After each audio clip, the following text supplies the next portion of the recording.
Welcome to episode 82 of Peace Talk. Welcome, one and all. Shout out to Shannon, Lily626. Welcome to episode 82 of Peace Talk. Oh, we got some feedback. My ghost self is talking. It's all good. Shout out to Nicole Razy. It's all good. We'll get it worked out. This episode, we are featuring a very special tarot reader and spiritualist. How you doing? I'm doing good. Hello, everyone. Do I pronounce it Kayxz tarot? Chaos. Like chaos. Okay, that's dope. That's what it is. Thank you. Normally, like, it would be stylized Kay parentheses X close parentheses Z, but obviously you can't do that on YouTube. So. Oh, okay. Parentheses X. That's awesome. Close parentheses. Yeah. Nice. Thank you. That's really dope, and it's really awesome to have you on here. I'm so excited. Like, I was like completely honored. When you asked just to see like the other people that you speak to, I was like, to be in the rank, like to even be considered to be here, like phenomenal. Like, words can't describe, seriously. Thank you. It is well deserved. Somebody shared me your Gemini video for November. I was like, oh my gosh, this is too on point. I need to get a card reading for you. Yes. And then I did, and it was like too on point. So it's like, yep, I gotta get you on the channel. Thank you. Thank you. I just started. Like, I haven't even been doing it, especially on YouTube, that long. So no way. No, I just started in September 2nd or September 3rd. Nice. Yeah. That's when you started doing tarot cards on YouTube, or just reading? On YouTube. Okay, cool. Well, as far as reading, it was like earlier. It wasn't that long ago. It was threes. It was all in threes. So it took me about like 3 months to really get comfortable with it. And then I just started going with it. And then, it started resonating with people. So I was just like, why wait? Might as well just go for it. And if you flop, you flop. And if you, fly, you fly. So. Yeah, and that's definitely always important. Certain people are kind of sometimes worried about being too perfect or making sure everything's set up. And thankfully, I didn't stop you. You know what I mean? I had to learn a lesson. Word. That's just I've learned it in other areas of my life. And so this was like one of the first things I was like, you know what? Boom, you're just going to go ahead and do it. Don't wait. You have a computer. It has, you paid $1,300 for a freaking computer with a webcam. Might as well use it for something other than like fixing your makeup, So that's really what happened. Word. I see you looking really nice, though. Great. Thank you. Thank you. I was trying to say fashionable and stylish, you know what I'm saying? So. Do you know your rising sign and your moon sign? Absolutely. Like, who you're talking to? Yes. Yeah. My rising sign is Cancer and my moon is in Taurus. Moon in Taurus, and then your sun is in Pisces. My sun's in Pisces, moon in Taurus, and then Cancer rising. My Mercury's in Aquarius. My Venus is in Aries. So like all over the place. Oh, Mercury and Venus and Aries. Nice. It's okay. Great. My Mercury's in Aquarius. Your Mercury's in Aquarius. Okay. Yeah. So I like to say that because I have like a little bit of everything in my chart. Mm-hmm. So earth, fire, wind, like the Avatar people, that's all happening. I can't wait to do a Venus and Aries video and a Mercury and Aries video. I'm just gonna have them cursing like every other second, like beep, beep, beep, beep. Well, that's pretty accurate. Don't know where you're getting your information from. On my part, that's pretty fucking accurate. So yeah.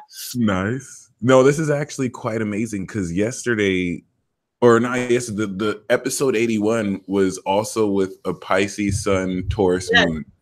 Yes, I saw that and I laughed because she said something that I always say where it's just like, she's just like, I'm floating in one part, in the Pisces, and then the Taurus is like the really practical. Yeah. Like, part of you. Yeah. So I laughed because I was like, wow, we have and a water rising. I just thought that was crazy. And I believe her Mercury was in Aquarius also. So I was like, damn. Yeah. Her Mercury was in Aquarius, which is great. That I love Pisces with Mercury in Aquarius because those are like really, like, everyone does say Pisces could be delusional or irrational, but those Pisces have a strong mind. You all have a really strong mind. Like, it's, you know how to kind of like, you know what you're saying, you know what you're experiencing, which is so awesome. Yeah, that's honestly the blessing in it, and being able to articulate, because most people just can't articulate. You know, people wouldn't sound crazy if they, not crazy, but people wouldn't sound so off if they knew how to put the words together. And so once you kind of have Aquarians, that logic, it's able to sort through it pretty quickly. So you're able to kind of communicate to people on different, you know, levels. So it's a blessing. It's absolutely a blessing, because sometimes I know I'm like, I sound out of this world. And I mean, that's cool when you remember your spirit is out of this world. Your mind is out of this world. Absolutely. My bad. Could you repeat that? I said absolutely agreeing with you. Oh, oops. All right. My bad. I kind of screwed my volume up real quick. But yeah, it's furthermore, when we also bring into account being able to ground, because that's one of the aspects that are really fascinating to me. Being, whether it's Taurus Sun, Pisces Moon, or Pisces Sun, Taurus Moon, just every day I grow so much more respect for Pisces, because I realize being aware of just this what we call mystical realms is just like, I used to, before astrology, I used to just kind of be a dick to Pisces. I was like, you guys are so okay tonight, we got you. Listen to this and get this. All of my friends, like my best friends, are like Geminis and like Virgos. So imagine that. That's why, like, I get Geminis on like a spiritual level, but we're looking at each other like, who are you? Who made you? What world do you live in? Like, especially when it comes to relationships, it's just like, wait, so you actually said that and you did that, and then you had the nerve to say that again? Like, what is wrong with you? When we talk, they're just like, bitch, so you said that, then you did that? Oh my God. Yeah. Actually, my one of my really good friends is also Pisces, and he's always laughing because every time I have some new shit to tell him, like it's always something new with me, and I kind of appreciate him because, you know, in my arrogance, I would think I know it all, and y'all just have this way of like not saying things and just kind of saying everything, and it's like, oh, like my biggest problem with y'all is I'll think I have to say something, and then I realize, damn, I didn't really have to say that. Like, it was just completely redundant, or and I usually don't get it until after the fact, because I'll be thinking that you guys didn't say something logical enough, and then it's like I have to really listen. Like, Pisces wisdom lingers. Like, it lingers. Yeah. Like, it's just like, you're nuts, you're crazy. But then right at when you least expect it, there's gonna be like that voice that's like, bitch, you know, I guarantee you fully, but think about it just a tad bit more. Like, the wisdom just lingers. Like, it just creeps up on you. That was well said. Like, it does linger. It's this really divine sense of timing that it's like it kind of hurts my ego, really, because it's just like, just when I thought I knew it all, like they always come through. Is this coming from a Gemini's mouth? Like, my God, you, like, y'all have humbled me. That's why I went on a like campaign making fun of y'all for a while, because it's like, how are y'all just like super psychic and magic, and then, you know, it's a weird thing, because people truly don't appreciate it until it's way after the fact. Like, people do not appreciate Pisces, and I can understand that we're difficult. You know, I can understand how it will be difficult to deal with somebody, because people ask, you know, what's your worst fear? And I'm always like, as a Pisces, my worst fear is like floating out to oblivion, and then just nobody knows like where I am. Nobody knows like what I'm talking about. Like I'm just in a completely different stratosphere, and there's no way for me to get back. And I feel like because that's like a fear that we all have, like it's just like there's a certain loneliness that Pisces fear because of because we're so misunderstood. And so like it's a new loneliness. Like it's like, no, I'm not gonna die alone. It's like I'm going to actually be alone. Like I'll be surrounded by people and I'll be alone because nobody kind of understands what I'm saying or where I'm coming from. And like we were saying earlier with, you know, the Aquarius Mercury, if you can't articulate those feelings, like that makes it very difficult, you know, because people don't get it and people don't want to or care. I was gonna say some people don't even care. Yeah, for me, no. Like my argument, I've gone from because like there's this way that we argue, and it's like Gemini will focus on the logic that Pisces saying, but Pisces arguing the wisdom. So it's like they don't care how it sounds. They're trying to give you the feeling. And like they would totally go over my head for so long. And it's now that I'm able to come back and it's like, just listen to them. Just listen to what they're saying. It was very humbling. And it's like, it pained my heart too, because I realized the reason for that. Like Aquarius is meant to be lonely and whatnot, but like Pisces is the sign that understands God, right? That whole consciousness. But there's that whole facet where it's like, if they try and tell other people, if they try and explain to other people, they will just not get understood. Like the more they try to explain. So it's like, definitely. It's like thinking on a different you know what I was like for where we are right now. But take yourself listen to what I'm saying, not the terms that I'm speaking to you right now. Like I can't even truly articulate what I'm saying because I'm bound by language. And that type of like argument is hard to get into, you know. Like I've had to look at it, particularly with one of my Gemini friends, like, and we're best friends. But it was like we got into an argument and just like trying to get to apologize. It was just like logically, you're absolutely correct. You wouldn't have to apologize. But let's take a step out of it, you know, right? And listen to what I'm saying and like my feelings of this and how this made me feel like I felt abandoned or whatever word, fill in the blank. And then being like, logically, you're absolutely correct. But please reason with me for a second and understand that like I was hurt on something that you can't touch, you know, you can't talk your way out of. Yeah, exactly. And then we'll think you're making it up, like, oh, you're just feeling that. And it's like, oh, okay, you know, these feelings are kind of real, you know, they gotta understand it. You know, like, the feelings, like I've never quite seen how signs, like air signs in particular, dodge feelings. Like nobody's business. It's a talent. Oh yeah. You're feeling them. Like even when you're completely aware that you're feeling them, you're just like, nope. Yeah. No, I now understand why I've been so uneasy around Pisces. Like Pisces people just make me uncomfortable. Because like it's the feeling of knowing your mind's being read in the moment. It's like, you know, you can feel magical stuff happening. And it's like, for someone like me that likes to put my walls up and like keep this air mystery, it's like, I know I'm being seen through. I know that my feelings are being felt. And I just feel like an awkward turtle. And it Amen. You know, that's the effect, you know, the effect.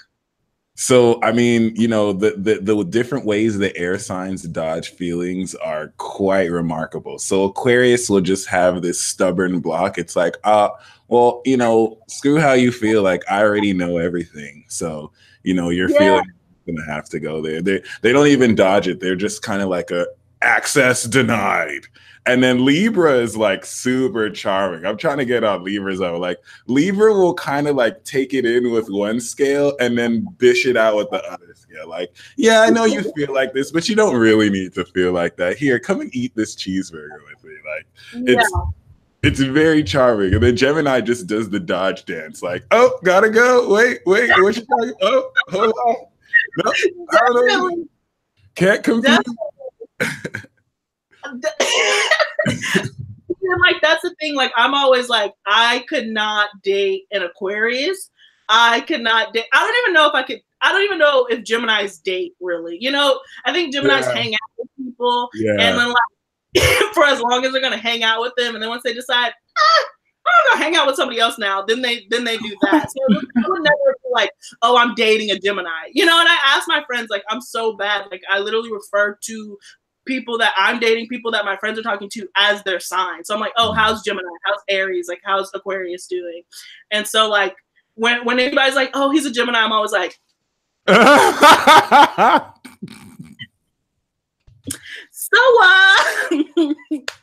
that should be fun. Keep me posted, you know, like Gemini disclaimer, you know, because again, I love Geminis, but y'all different. It's fine, y'all are different. But like, go like the Aquarius, the way how Aquarius try to reason with emotion is out of this world. Oh yeah, I did a poll yesterday. I did a poll yesterday on my page. Who was more stubborn, Aquarius or Taurus? Aquarius. Sorry. Right? Yeah. No. As a Taurus moon, I'm sorry. What were you saying? No, go ahead. As a Taurus moon. Taurus moon, I could be biased, but bear with me. Like Aquarians don't. It takes them years to move, because at the end of the day, like, a Taurus is still a feminine energy, right? Aquarius, that masculine, no comparison, like absolutely no comparison. Aquarians might come off of their like stubborn patch, but it'll take a decade for them to be like, maybe I could have thought about that a little bit different, you know? No, you're right. It's funny, the votes, there's 315 for Taurus and 174 for Aquarius. And honestly, realistically, I think Aquarius is the more stubborn one, because Taurus is super stubborn. Like, so an Aquarius actually commented very hilariously, is like, Aquarius is stubborn, but they're usually right. Taurus is stubborn, but they're usually wrong. Of course, that's bias on Aquarius' part. But it's like, once an Aquarius believes they're right, you cannot ever budge them. That's the only thing that I think is more stubborn than what a Taurus believes. Like, Aquarius will be fixed with that. But the thing about I might put my foot in my mouth here. This isn't fully thought out, so everybody just bear with me, okay? The thing about a Taurus is, like, they will argue with you. And even though they might not change their opinion, an Aquarius, once they made up their mind, they'll debate with you forever and will never, ever, ever, ever like concede. And that's like one of the things that's the craziest thing about an Aquarius, because they won't walk away. They will not walk away from the conversation. They will continue to be like, I'm right, I'm right, I'm right. They came in right, they're leaving right, and there's no movement. As in a Taurus, even though they're like stubborn, I just feel like it's an easy thing, you know? I feel like it's just like, oh, blame it on the Taurus, you know? I'm like, no, but if you truly think about it, or if you dated an Aquarius or dealt with an Aquarius in like some type of intimate manner, it's different. You're 100% right. And you can at least show a Taurus the truth and they'll admit it. If once you argue with Aquarius, like, they'll, in their heads, you're automatically an idiot because you don't believe them. It's like, oh, you're just not smart enough. You just don't know. Open-minded, closed-minded people you'll ever meet. They're open-minded when you agree with them. That's the thing. Yeah.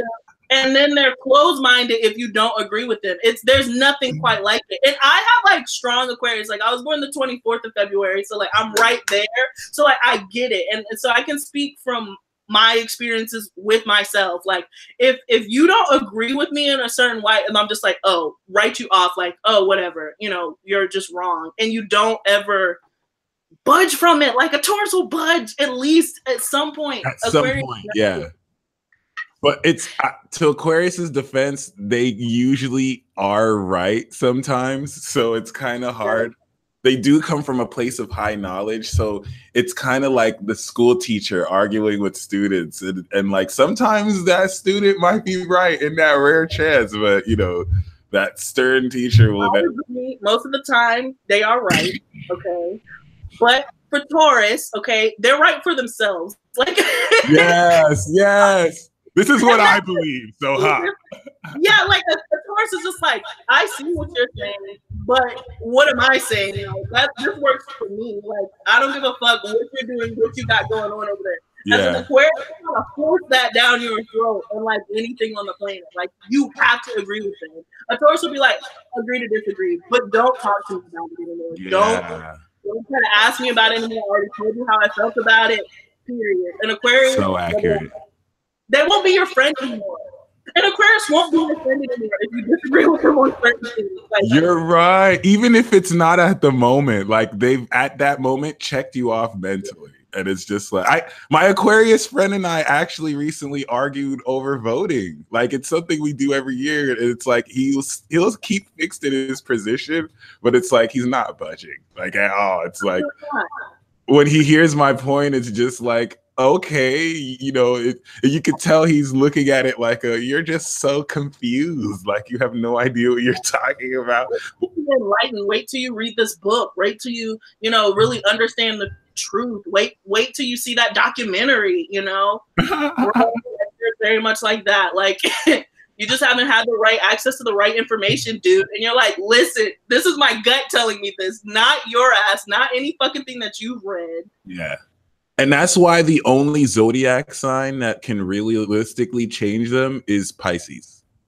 Because they're the only ones who have like the same knowledge, but they can intuitively be like, aha, see, like it is different. Or Virgo on a good day, maybe. Yeah, Virgos and Aquarius, because Virgos, Virgos and Geminis are both ruled by Mercury, but I feel like Virgos always get left out of like the witty, quick conversation, as far as being like very on their toes, very quick with a comeback. They're very much like that, but they don't get the credit for it, maybe because they're a little quieter and like they don't necessarily base their existence off of being like this super witty, quick. They're more ruthless with the wittiness though, if they hit you. Absolutely. And so that's why they would be able to give the Aquarius like a run for their money. But Pisces is just that. It's just that divine feminine, okay? Like it's just that extra step. Like Pisces, again, what we were saying earlier, just able to account for that, fifth element or that sixth element, that fifth element, the one thing that's unspoken and unseen. But the problem with Aquarius is like some of them won't. And it's so funny because it sounds like I don't like Aquarius. I love me a nasty Aquarius. I can't be intimate. I can't be fucking with y'all. Y'all don't understand my feelings. But regardless, like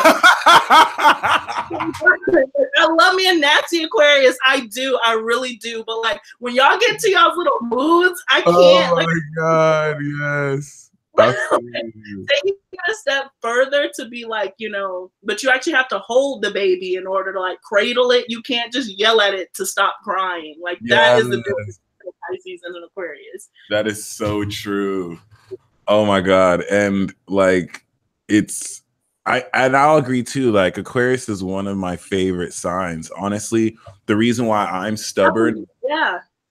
I understand their stubbornness because I like to defend myself with it too. The Taurian stubbornness and the Aquarian stubbornness. Those are the fixed sides I got. But and just like MK said, Aqua male is very different from female. But yeah, to get back a little on track, could you explain more how? Don't worry, I went on that tangent because we had to go in. But how did you what inspired you to walk this path before you even got on YouTube?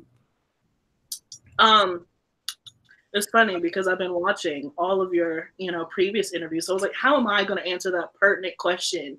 Nice. And like, really the best way that I can describe it is like, I grew up in a very spiritual family. I was raised Catholic. People, whatever. Okay. Sorry. Anyways, I grew up Catholic. I'm still Catholic, and like, but spirituality was something that was always very encouraged and free in my household. Like I came from people who were intellectuals and even studied religion on like a philosophical perspective and, just taking, parts of it that made sense. And it all boils down to like the same, the same thing. And so like spirituality was something that I've always been. And like you said, I'm a Pisces. So it's something that I was always like drawn to. Yeah. And so I guess, the key difference was just like, I had this like really crazy experience where I was like, I don't know.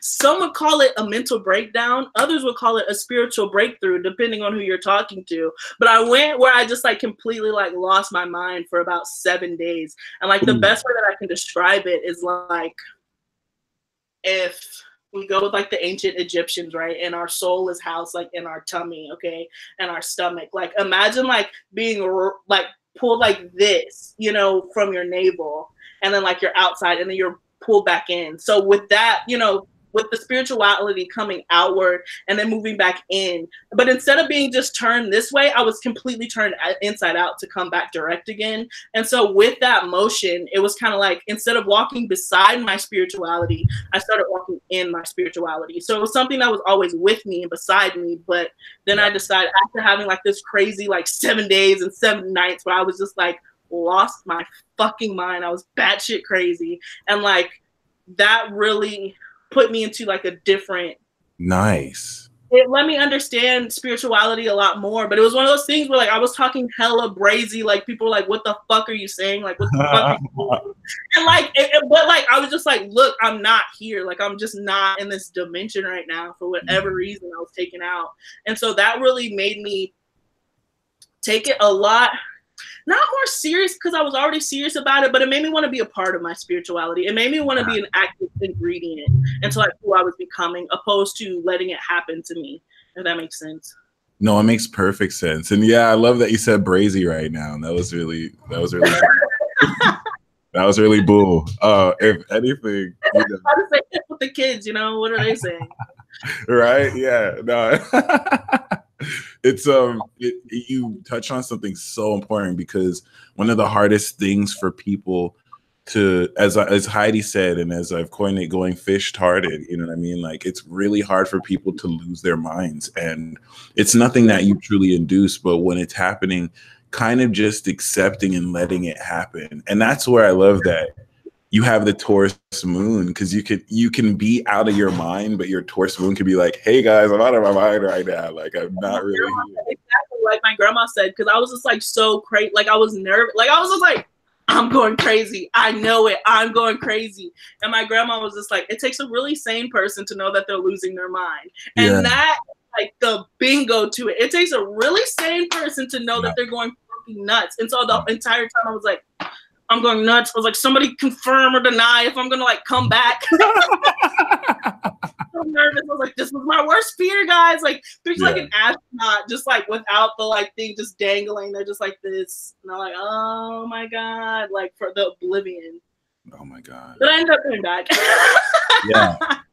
Much appreciated, because we definitely need you out here. Thank you. Oh wow, thank you. Yeah, I was like, I always say, it was like, it started, I was literally like sitting in my apartment in New York City on the fucking bed. I was like minding my own business, and it started with like me being greeted by like this 3-eyed lion, like with like this huge mane, and it was like had flowers and stuff all in it, and like I could feel it breathing, and that was like the beginning of the end. Like that was the beginning of the end. And if any, see, I feel like that East Coast energy is a whole different beast too. Like there's a lot of there's this vague thing, there's energy everywhere, but I feel like there's a lot of like spiritual. Well, spiritual makes the term vague, but there's just this spirit that's moving through the East that kind of makes people susceptible to more stress, outside of just it being an expensive place to be and just more cold too, which is going to help. Like, it's definitely harder to be more spiritual out there, even though there's outlets. So all power to you East Coasters, because it's a harsh environment out there. I'd say I think it's still cool, but yeah, it's hard. New York City is difficult. It's hard. It's not for everybody, but you know, you're made there. You make or break. Or make, break, and made again, you know, for a lot of us. If you make it there, you can make it anywhere. Do you agree? Absolutely. Absolutely. Nice. And is that where you grew up, in New York? No. I'm quite the gypsy. Like I always say that. I was born in Cleveland, Ohio. I lived there off and on. I lived in DC when 9/11 happened, and then like we ended up moving back to Cleveland. Then from there, I ended up moving to Houston, Texas, and grew up in Houston, Texas. From the time I was in like 5th or 6th grade, and then stayed there, and then moved to New York City for college, for school. Nice. And are you still in school? No, I just graduated in May. And so now I'm like literally September. I don't know what was going on in September, but had a tower moment, like straight upheaval, straight out of my fucking element, and ended up moving back to Cleveland on like some craziness. You know, you never know what the Lord has in store for you. Like, you never know. So yeah, no, that's very true. Even when you think you know, it just can go. When you think you know, the more you think you know, the more you find out, like, nope. Honestly, when you really feel like you got your shit together and you're like, I'm on top of things, that's when you have to expect the tower moment to come. When it's starting to look like it all makes sense, where everything's just settled, that's when you're just like, something's wrong here, like something's about to blow the fuck up, and like without fail, you'll never be surprised by anything. Like, I was so ready. I had just gotten a new job. I had just moved back to Houston. I was like so ready to start my life there. I wasn't necessarily jazzed about it, but I was just like, okay, this is my life now. The moment that I accepted it was the moment God like ripped it away from me. So God is such an asshole. It's like, oh, I'm going to look for the one who is totally not trying to be used by me. Oh, see that person with their life there? They're totally focused and they're ready to live. I'm going to use that person and just take them to the other side of the country. Just like, have a sense of humor. Like, nobody's been like, you couldn't have told me, like, what is it, November? You couldn't have told me in September that I was going to be here, living here, get a job here, meet people here. You could not have paid me. Like, no way. It is what it is, though. It's definitely humbling as well, but you know, still, so that's really also awesome to know that you had that quiet experience to where you're actually seeing, you know, lions. And I've been really focused on heads of lions when thinking of cherubs and seraphim, and taking more seriously. That's another thing that this path has allowed me to really take very seriously. The presence of beings that don't inhabit bodies but are still very real, and that's what made me respect Pisces and Sagittarius very much more, because they live life seeing these beings, experiencing these beings. I think Pisces, even if they can't see, they can feel them very strongly. And absolutely. What's it like having to grow up basically being told you're delusional for acknowledging the presence of something that real? I was super blessed. Like, my family is very supportive and like very much aware. But the thing that my family did, and what I recommend to people, to Pisces, to people who are just different, like really channel that into the arts. And so I started doing I started singing and doing like musical theater when I was like 8. And that really took me through to everything. And so I studied television and film. So I've always been able to be an artist.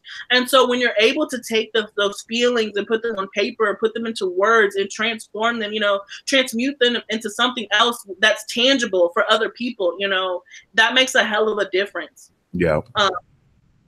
And so I was able to have that support from my family of just being like, you know, well, what are you doing with this? What are you doing with this energy? You know? Yeah. So it's a blessing because everybody has that. Yeah, that's so important. It's so I didn't realize till late in the game how necessary that is. So that's really awesome. And that's a really great advice. Like, creativity is the best way. It's always the way it's always the way. I'm such a champion for that. Like, it's just always the way to go, because it's just like, if you see the movies that come out, it's just like, if you made the difference of just putting it on paper versus actually committing the crime, you could be a bestseller versus in prison. Like, it's that vital. It's that much of a difference, you know? And so I'm such a champion for like, pick up a paintbrush, pick up you know, listen to a beat, do anything. There's so many avenues to like express yourself, especially when you feel like you're misunderstood.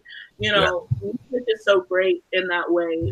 Art is so great. Colors, like, you don't even necessarily have to be like good, whatever that means, right? But like, you don't even have to think that you're good at it in order to do it and release some of that, you know? True. So true. And that's what stops people by thinking they have to be good. Do you have any advice for people who are losing it? What their minds, their grounding, what should what's some good word of encouragement if they even need any? You know, this is gonna sound. Don't quote me. Don't at me. Don't come at me, bro. Okay, because I'm just speaking from my heart. Yes. But like, basically, honestly, like, I'm gonna be a champion for like, go with it. You know, if you can, if it's putting you in like a different thing, if it's putting you in a different space, then sometimes you just have to go through it. You know, again, I'm gonna champion for writing. Honestly, while I was going like nuts, I wrote everything down, like everything, every symbol, everything that I heard. I was a complete mad person, but I kept it down, and it ended up turning into some of the most beautiful things that I've ever written, because you're in such this state of release. When you truly don't care, you're probably, and you're most like clear to let energies and, you know, spirits flow through you. And like, sometimes when you think about things that are happening to you, what if you're just experiencing something from somebody else? You're experiencing you're experiencing like stories and evolution of other people. You've just been the vessel for this. So like, what can you do with that, you know, to make it tangible, so it's not in you, it can come out of you in a, you know, in a creative way. And but mostly I can say, like, don't fight it. I guess that's always my thing. I'm like, just don't fight it. Not everything needs to be fought. Some things just need to be experienced, and other things absolutely don't need to be experienced. You know, some people go and seek experiences, you know, like they want to do this, they want to do that, they want to be all over the place. But then when it comes to things that are actually happening to them, they're like, no, I don't want that. Switch that mindset. You know, the things that are brought into you, experience those. But the things that like you're searching and seeking for, there's no need. So I hope that helped. I hope that made some type of sense. I don't know. No, absolutely. In fact, Brax has said, damn, you should write a book. Oh, wow. Aquarius. Yes. Oh, yes. How else do you feel about, just like I was going to ask in the beginning, what do you feel about these energies right now? Because they're definitely getting so much more intense. A lot of people are like, when is the energy going to get better? And it's like, honey, it's only getting better. I was trying to ask you, bro. Like, I was trying to, like, bro, that was one of my burning questions. Like, when is it going to release? What planet needs to move where? So we can, like, you know, to be completely honest, I don't fucking know. The only thing that like brings me solace at night and like love is there is a God. Yeah. I just don't know how he's working right now, but there's movement that's happening. But like you said, the energies are just crazy, like mad. And I don't know. This is what I always say. So again, you know, brace yourselves. This is one of my Taurus moon conclusions that has absolutely no water to it, but I believe it with my whole heart. Basically, it's just like, there's the Bible, right? And like, I don't know if you guys read it. I started rereading it just to look at it for myself. You know, it's been passed down, but I just want to know, because like at the end of the day, I'm a storyteller. That's what I did when I went to school. So I appreciate the stories and like, what are just the messages, instead of being like, I'm reading the Bible. What are you doing? I'm just reading it like I would read fucking Twilight. It's just, you know, okay. Exactly. Yeah. But like, the story that's right off the rip, okay, past Adam and Eve, that next story is Noah's Ark, okay? And that is just the bee's knees of a story. I don't know if you have time, but just go read it, because basically it shows A, how petty God is, and B, how how insignificant we are as humans if we do not do our part, and how quick he is to be like, and that experiment failed, yeet, and like just restart all over again with no problems. And like, so basically, if you don't know the story of Noah's Ark, here's my interpretation of it with Kayxz Tarot. Okay, so basically, you have Noah, who's like this old ass dude. Everybody's old as fuck in the Bible. Oh my god! Everybody's like 300, and their life is ruined if they're a prophet. They're like, oh, who's this prophet of God trying to tell us whatever? Get this dude out of here. You know what you're talking about? They're all old as fuck. Okay, so that's important, because it's like this 300-year-old woman is like, I want to have babies or what have you. Oh, for real. Like, why you made it to 300 and decided that you still want kids, we'll never know. And after she's like, I can't give birth anymore. What you talking about? I'm gonna have kids. You crazy? Like, what the hell? Exactly. Basically, I mean, the world is just fucked up. Kind of similar to how I feel, and it could be me being over dramatic, but how fucked up I feel we are now. Like, it just as far as like what's gonna fix it. Like, you know, you're like, fix it, Jesus. It's just like, what's gonna fix it? Well, here's how it was fixed in fucking Noah's Ark. God literally was just like, sent his little angels down. Was just like, hey, dude, so basically I'm about to unleash this flood on everybody. I want you to gather, you know, yourself, gather your wife. She can have some babies and fuck everybody else. And so he goes to work building this damn ark for, again, like 1,000 fucking years. And this man, like, everybody's gonna laugh at him. Everybody's like, you're stupid. You're dumb. You don't know what the fuck you're doing. And lo and behold, it started raining. He rounded up his little animals, rounded up his bitch, and he was on that fucking boat sailing, and people were fucking drowning all around him. But God just decided to reset it because it was so out of hand. And so, like, that is my problem.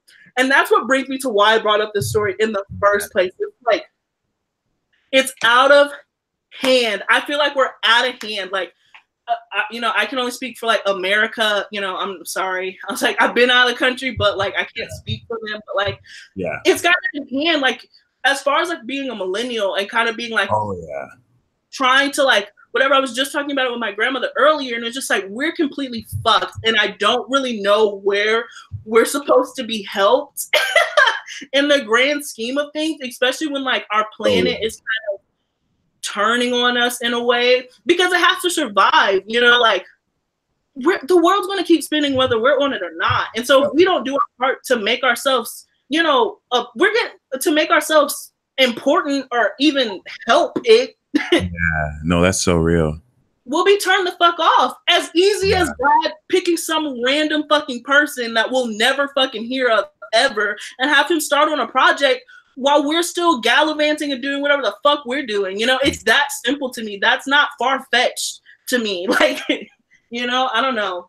That was a genius parallel, by the way, bringing up Noah, genius. And even down to like God being just super petty. It's just like, this is the last time I'm going to flood the world with water. Here's a rainbow. I screwed this motherfucker up so bad.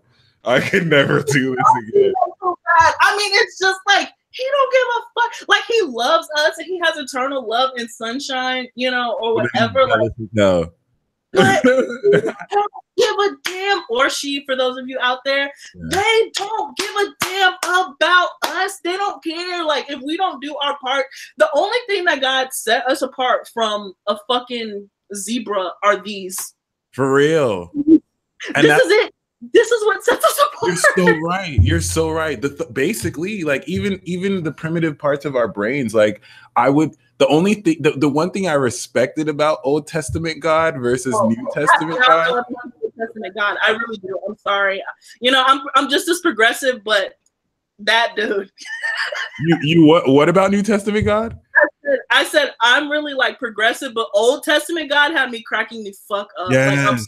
Like, Old Testament God was a gangster. Jesus had to be like, so much so that Moses, after leading the people out of Israel, God was like, I'm reading this like, is this a real book or a movie? Because God would be like, all right, I'm about to kill these mofos. I'm so fed up. They don't want to believe. And Moses just like, God, please, like, we just led them out of Egypt. How we're not gonna have any people to save if you kill them all. Like, God, please. Like, multiple times you have Moses interceding for the people he's trying to help.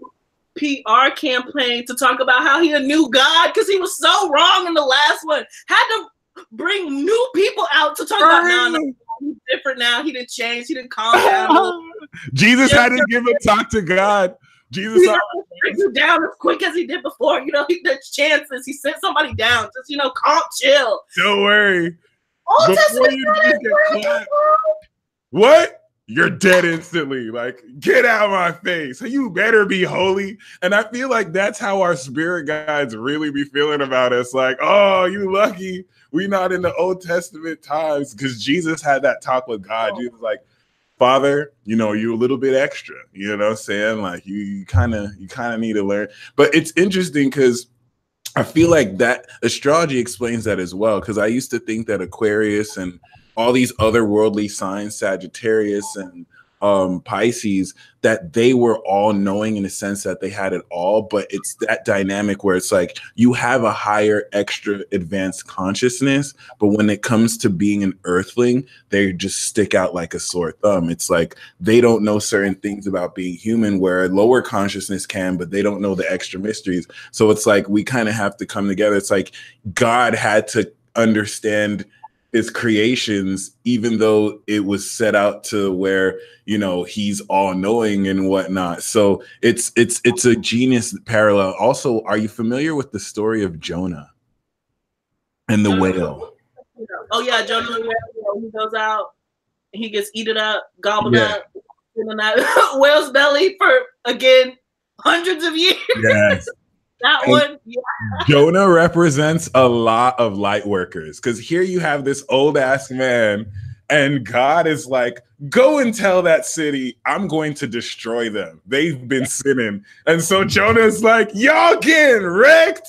Y'all are sinners. Y'all getting wrecked. It's over for you. You're done. You're done. You ain't changed your ways. Just like light workers are Christians. That's like, you going to hell. You going to hell. You ain't believe in Jesus. And then all of a sudden the leader of the land is just like, oh, I need to forgive I'm sorry. Where's God? Can we forgive, please? And then God's like, all right, I changed my mind. And Jonah's like, what do you mean? I just told all these people that you're about to rain down judgment. What do you mean? And it just kind of made me think about all these woke people who are like, oh, this is going to happen. You know what I'm saying? We going to get invaded. Like, you know, having. Right. What you're talking about, the best thing that you can do is this, hold your head low and just whisper. Because when you're like out and being like boisterous and being like, you go to hell, you go to hell, you're not helping anybody because you've now elevated yourself past anything that, you know, you're out of your jurisdiction, as one of my greatest friends said. You're out of your fucking jurisdiction. Stay where you're meant to stay. Like, and people have such a difficulty with that, knowing that this man got banished to a fucking whale. Like, no, it's like, I'm not being your prophet anymore. It's just like, hell, it's amazing. No, I will. And even with the story of Noah, because I think you touched on it, like he did have to get his daughters pregnant, I believe, on a certain mountain. So yeah, this, I also like to say, you know, it's not the details, it's the overall, you know what I'm saying? Like, don't get caught up in the fine print. In the fine print. It's just a story too, you know. It's like I was super into like Greek mythology for like a really long time. And like you want to talk about some questionable ass, you know, shenanigans that was going on, but also like it totally makes sense, you know.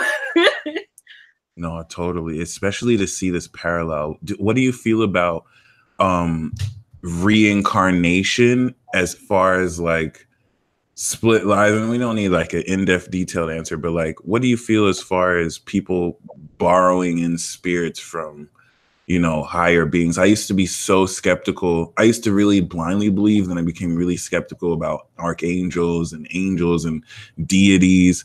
And now I'm starting to feel like you can sense their spirit in certain like primordial archetypes.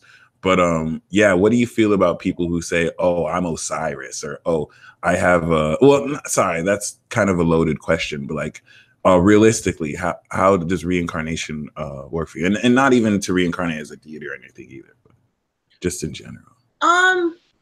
So like, could we answer it like just coming back from past lives, like just not, you know, dying and like being reborn?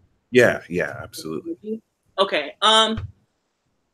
You know, I think that it's really interesting because, like I told you, when I like went nuts, I keep referring to it because it was just like one of those things where I learned a lot in like a short amount of time. So it's like easy for me to kind of go back to and refer to. Like, you could have told me that I wasn't Cleopatra at one point. Like, you couldn't have told me that I wasn't. You couldn't have told me that I was not the Queen of Egypt. And to that, I say I was. Like, who's to say that I wasn't? Now, if I have that energy in me and I feel that responsibility of being that bitch, how does that help me in this life? Yeah. You know, it's just like, you can feel like whoever the fuck you want to be in the past life, if you want to be a reincarnated, but what are you going to do with that energy? What did that person set forth that you're like, want to walk in this light in, that you will be so bold and so brazen to say that you are archangel, that you know, or whatever. What is it that you're bringing to this humanity, this form that we have right here, that sets you apart? And if you can't answer that to me, then like bullshit, I call bullshit. Simple as that, you know, because some people just want the look of it. But like I said, I'll support you. Go on right ahead. Now, what is it that you're going to do to, you know, now how are you going to use that power? How are you going to use it? Right? Yeah. You know? And so I definitely believe in like reincarnation. But the thing about it is like you get into that really complex debate of like space and time. Yeah. And what it is and what that means. It's just like, because if time isn't really a thing, it's like, how can I be like Cleopatra if she's existing right now? You know what I'm saying? Like you can get into that, and it's just like, how do you know that you're not living two places in one? Like it's such a complex thing. But as far as it's like, believe whoever the fuck you are. You could be Michael Jackson, but if you can't move like him and you're not healing the world, then what the fuck difference does it make? Now you're just like a crackpot, you know? Yeah. And I guess it's just in your head, right? But yeah. Don't blame spirit for flesh. Like, just don't do that. It never works out well. Never. It never works out well. That's so real. Do you happen to have your cards on you? Would you like to pull together? Of course. We could pull a card each. I have my oracle cards, the wisdom of the night. So we could pull a card each for each zodiac sign. Oh yeah, let's do it. Sweet. We'll pull one. We'll pull one each for Let's do this full moon at the end of the week. See what that's gonna usher in. Please hold off on the super chat, guys. We save those for transit talks and for special videos. But yeah, we definitely will pull a card for each sign. So if it's your rising or moon, it'll also apply. I'm also getting, we should probably do for Jupiter and Sag instead of just a full moon, but it'll be kind of sweet. So yeah, I'm letting y'all know. I want to say this right. Kayxz. Like Kayxz. So basically I can describe like how that came to me, because people are like, how did you come to that? When I was crazy. So that's the first answer to that question. So that's why it looks like that. But like, other than that, like, it's really just, like I said earlier, like I'm really very much into mythology, Greek mythology, and basically like the love story of Kayxz and Kronos. You know, what we were talking about earlier kind of was like that love story, that sexy, you know, fiery connection between chaos and order, you know, and like, to me, spirituality blends those things. So like, so if I'm shuffling a deck, right, look at how chaotic it is. You know, it's just like so much movement that's happening. It's so much like going on, cards flying out, different energies coming in from different places. It sounds absolutely nuts that I can say from across a computer, which, what was that, right? When tarot cards came out, like I can kind of get a gauge on where you are energetically. And it's basically all this chaos that's happening. And then once you lay it down through your spirit, you know, splitting it into threes, then bringing it back up and then laying it down into a spread, that's where the order comes in. And so it's that constant like juxtaposition of spirituality that I absolutely love. Like, it's like the Joker and Batman, you know, constantly soulmates that will never really truly understand one another, but they need one another to survive. Yeah. And so like, I love chaos. Like, you know, like I love it as a Pisces, you know, we thrive in chaos. Like I make art and stuff, and you know, the Joker was a Pisces. I'm always like, the Joker was a Pisces because we just thrive in like mayhem. Yeah. And like you have to have order to combine that. So that's where that name came from. That's why it looks like that. That's why it's like all over the place, but that's really what it symbolizes. That makes a lot of sense. I didn't even think that Kronos got with chaos, but that makes so much sense because he does. Yeah. Nice. Yeah. And love affair, you know, always for that. For someone, Clear Boo said, Jay said, I'm glowing. That's because I put on some nice oil on my body, some nice lotion. I'm saying goodbye to my ashy days. No longer will I allow myself to see any ash. Sometimes, you know, it's getting cold. It's getting cold. I literally started to do a video and I'll be like, all right, guys. And I'll be like, oh God, hit pause, run upstairs, lotion it up. It's hard. Yes. I feel like those Virgos be on me. Like whenever I have a little bit of ash, it's like, oh, they already seen it before I noticed it. Damn it. And now I have to embrace it. Like I don't care, I'm ashy. But but yeah. So we're gonna start with Aries. Okay. Yeah. Aries moon, Aries rising. The oracle card I have for you is the High Priestess of Spirit. Actually, so if I were to do it by the top card, I do get the Warrior, and the Warrior is Aries, right?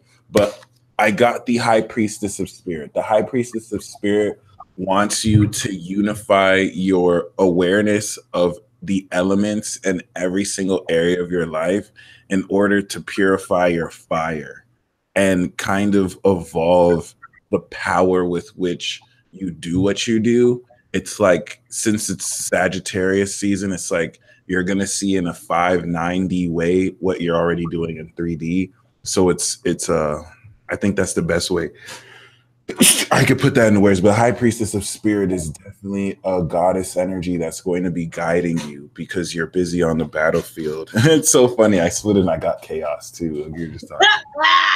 There you go. Beautiful. That's literally what I'm talking about. Like, that's so odd. Yeah, it really is.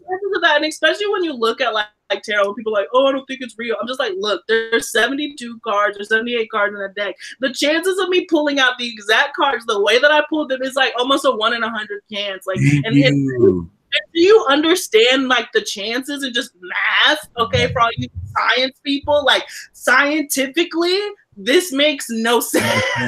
And especially how it'll look like an actual story too. Like, there's no way you can pick that out, or it's weird. Absolutely, and like I know, and I pull my cards. You guys, hang in there. But like the thing about tarot that I always say, it's just like, I was reading this book called The High Doctrine of Magic and Ritual or something like that. I don't know. You should check it out. It's really good. But basically, like, he was just saying the tarot is the best book ever written because you can literally pick it up at any point in time and know exactly where you are. Yes. And that not a lot of books can say that. Like, you can literally jumble it up and still make a new story. But that's so true.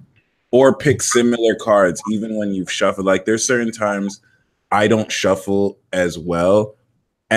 And I can't even say I don't shuffle as well because sometimes that's what needs to come out. But like, even on random generated apps, like some cards will just repeat over and over and over. Like, that gives it a spooky element. It's like, oh damn, like I'm being spoken to. Absolutely. And especially when you're on YouTube and like you see all, your top readers and you're all pulling the same cards, and if not the exact same cards, then cards that can, mirror each other. You're like, what the fuck? It's crazy. It's crazy. All right, so we're on Aries. Yeah. Right? Okay. So for the Aries at the bottom of the deck, the underlying energy that I have is the Page of Wands. And it kind of goes into what you were saying as far as like taking that new initiative, like you're moving into a new creative space. Anytime I see Page of Wands, it's very similar to Ace of Wands in that way. And so it's just like there's this new fire that you're going to be feeling from like, your sibling, your fire sibling, the Sagittarius and the Jupiter moving. And so like if you're trying to start on new things, certainly do that, because here we had the Four of Pentacles, and I don't read reverse. I just yeah, me neither. Yeah, I don't like it. I'm always just like, if you read reverse, you can take a really positive reading and make it super like death. Yeah. It's like the cards will come out that need to be. I don't need to add fucking negativity anyway. So that's my personal thing. But yeah, it was the Four of Pentacles, was at the top of the deck, was that top energy area. So, and it was followed by the Star card, so that means really let go, release like a lot of energy, release these things, because there's hope that's coming in with these new turns, with these new energies that are coming through. There's hope for it. But anytime I see like the Page of Wands or any Wands energy, I'm always super sure to be like, make sure that you fan those flames, because it can burn out super, super quickly. Anytime you're dealing with Wand energy, it comes in very quick and it can leave even quicker. So it's like there has to be a release of some sort with that Four of Pentacles being there to the Star card. So hopefully that makes sense. Hopefully that added on to what you were saying. No, definitely. It definitely kind of completes it in a certain sense. So for Taurus, Taurus moon, Taurus rising. Like Blue Flame Integration said, some cards are awesome in reverse, which for me, it's more of a, I just can't stomach all those reverse cards. Like it just like the bright mood that I have when I pull the cards and I see like majority in reverse. It's like, oh, yeah. I do feel like it is accurate, but I just prefer upright personally. It's not that it's not inaccurate or something, but it's like if you want me to show that something's ending, give me the death card.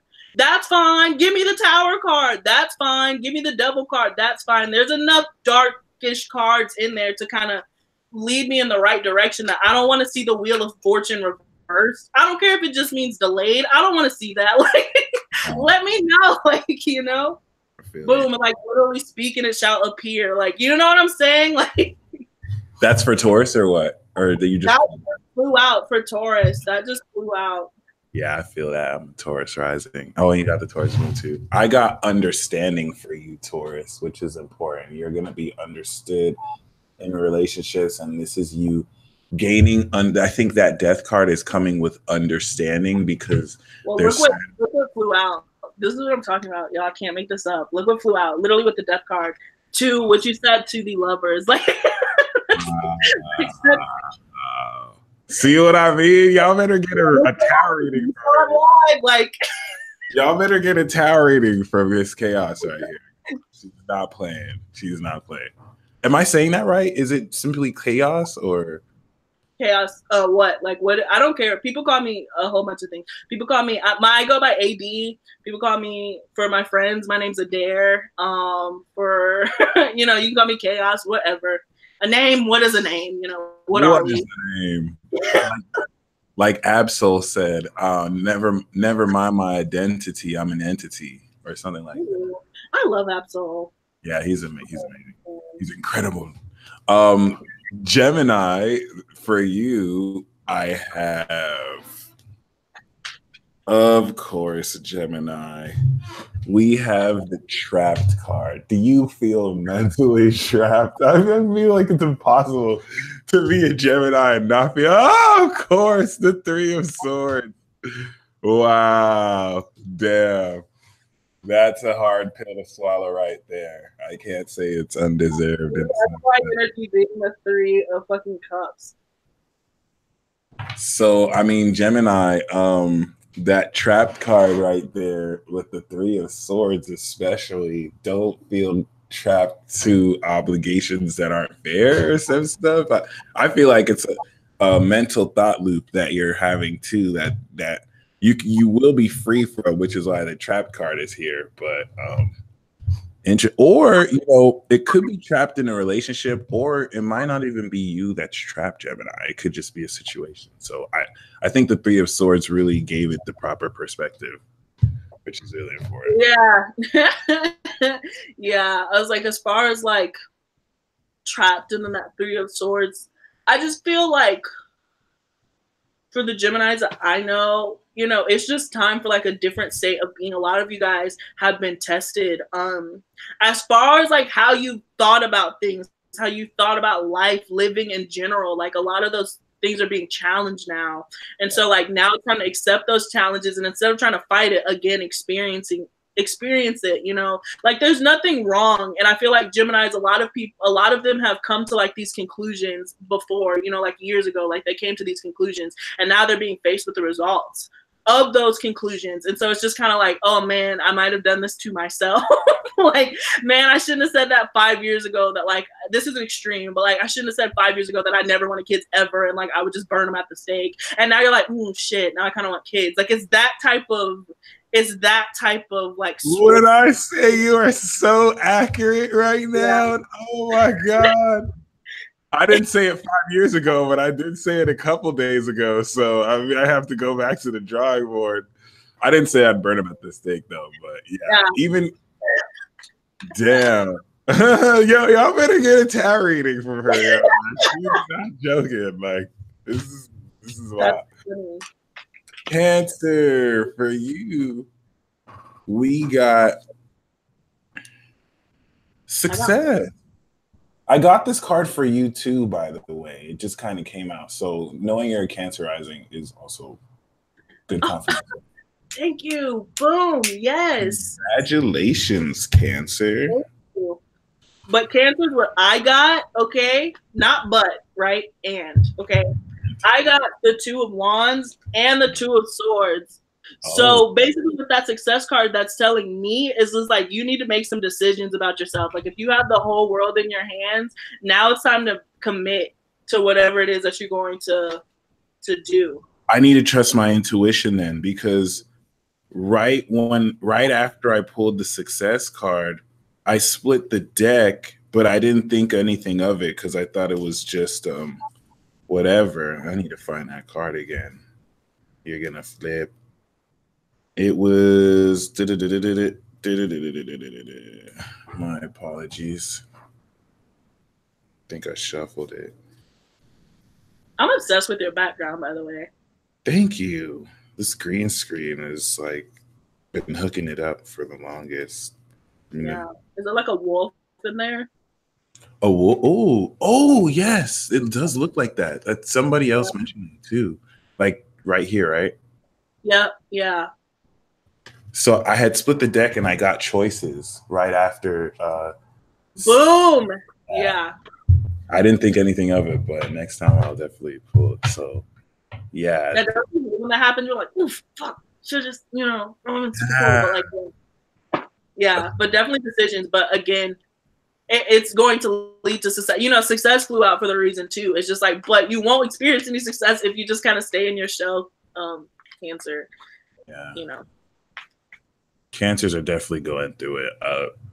Lots of depression. I think they feel really trapped as well, as far as like, well, not trapped, but just like stuck. Rather, we'll see. When does a Cancer feel that way? No, but seriously, like, you're right.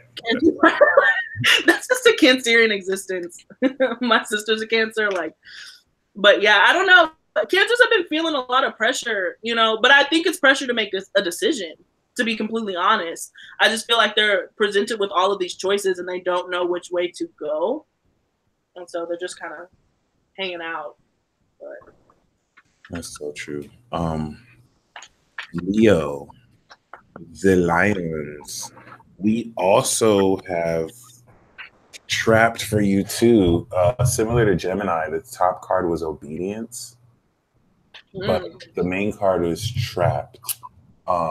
And complicated also came out. I've never seen this card in a deck before until now. I didn't even know it existed. What's that say? Complicated. So, interesting. I think Leo is trapped in this. They're not trapped. It's just complicated because I think they might be obligated to stay in a situation they may not entirely want to stay in. Kind of like making a commitment and then realizing after, damn it, but they want to save face. So it's like, I can't necessarily just back out right now. That's the vibe I get. Right. I agree with that. I had a few cards fly out for Leo to kind of add on to that complicated. I had 1, 2, 3, 4, 5 cards fly out for Leo. Wow. And here's the strength card, which is y'all's energy. So that's why I'm like, I'm going to take every last one of them that came out with it. So, but basically it kind of goes on to what you were saying as far as like, it came out with the Justice card. Okay. And so basically I just feel like what's happening is like, there is like a battle between kind of like your spirituality and your faith and like worldly matters and affairs. Wow. As far as like the King of Pentacles being here also. So it's like, there's a balance. But the problem about like the scales or whatever is just like, it takes so long to balance things out. Even when I was like, everybody take it back to science class when you had to weigh something out. And so it seems like there's really a battle between like spirituality and worldliness, that's happening right now, where like your guide is telling you quit or move on, or this isn't serving you anymore, but you're like, oh, there's still bills that need to be paid, or there's still things that I need to take care of, and so it's hard to like release that. But again, with the strength card being here, and again, this is like y'all's card, it's just like, it's going to make you a stronger person, and it will work out, because you can never account for what spirit is doing, in your favor behind your back. The universe is conspiring for you, not against you.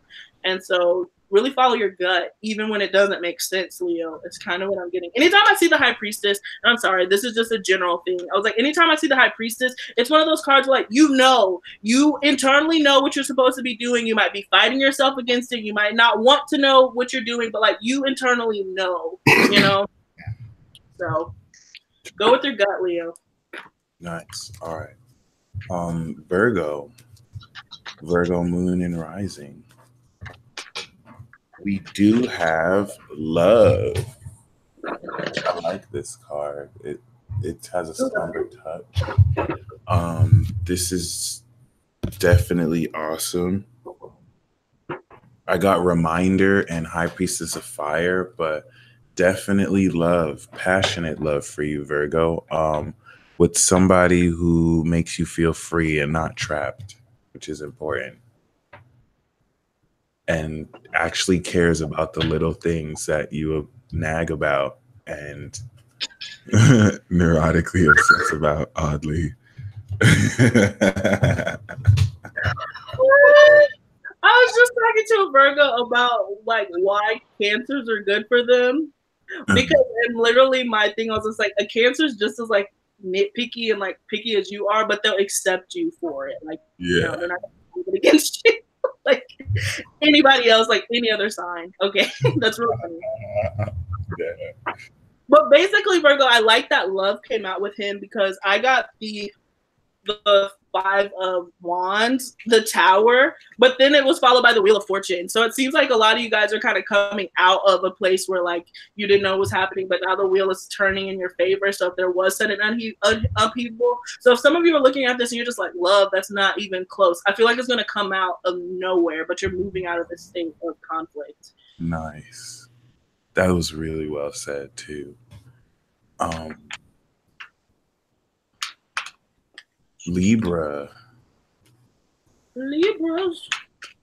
we have cycles for you and the High Priestess of Spirit, which is important because we came for your opposite sign. So the High Priestess of Spirit is definitely wanting to probably connect both of you together, and this makes sense as a combination. But for you, cycles is evident because you definitely have cleared the Jupiter cycle, the North Node cycle. Venus is coming out of your sign.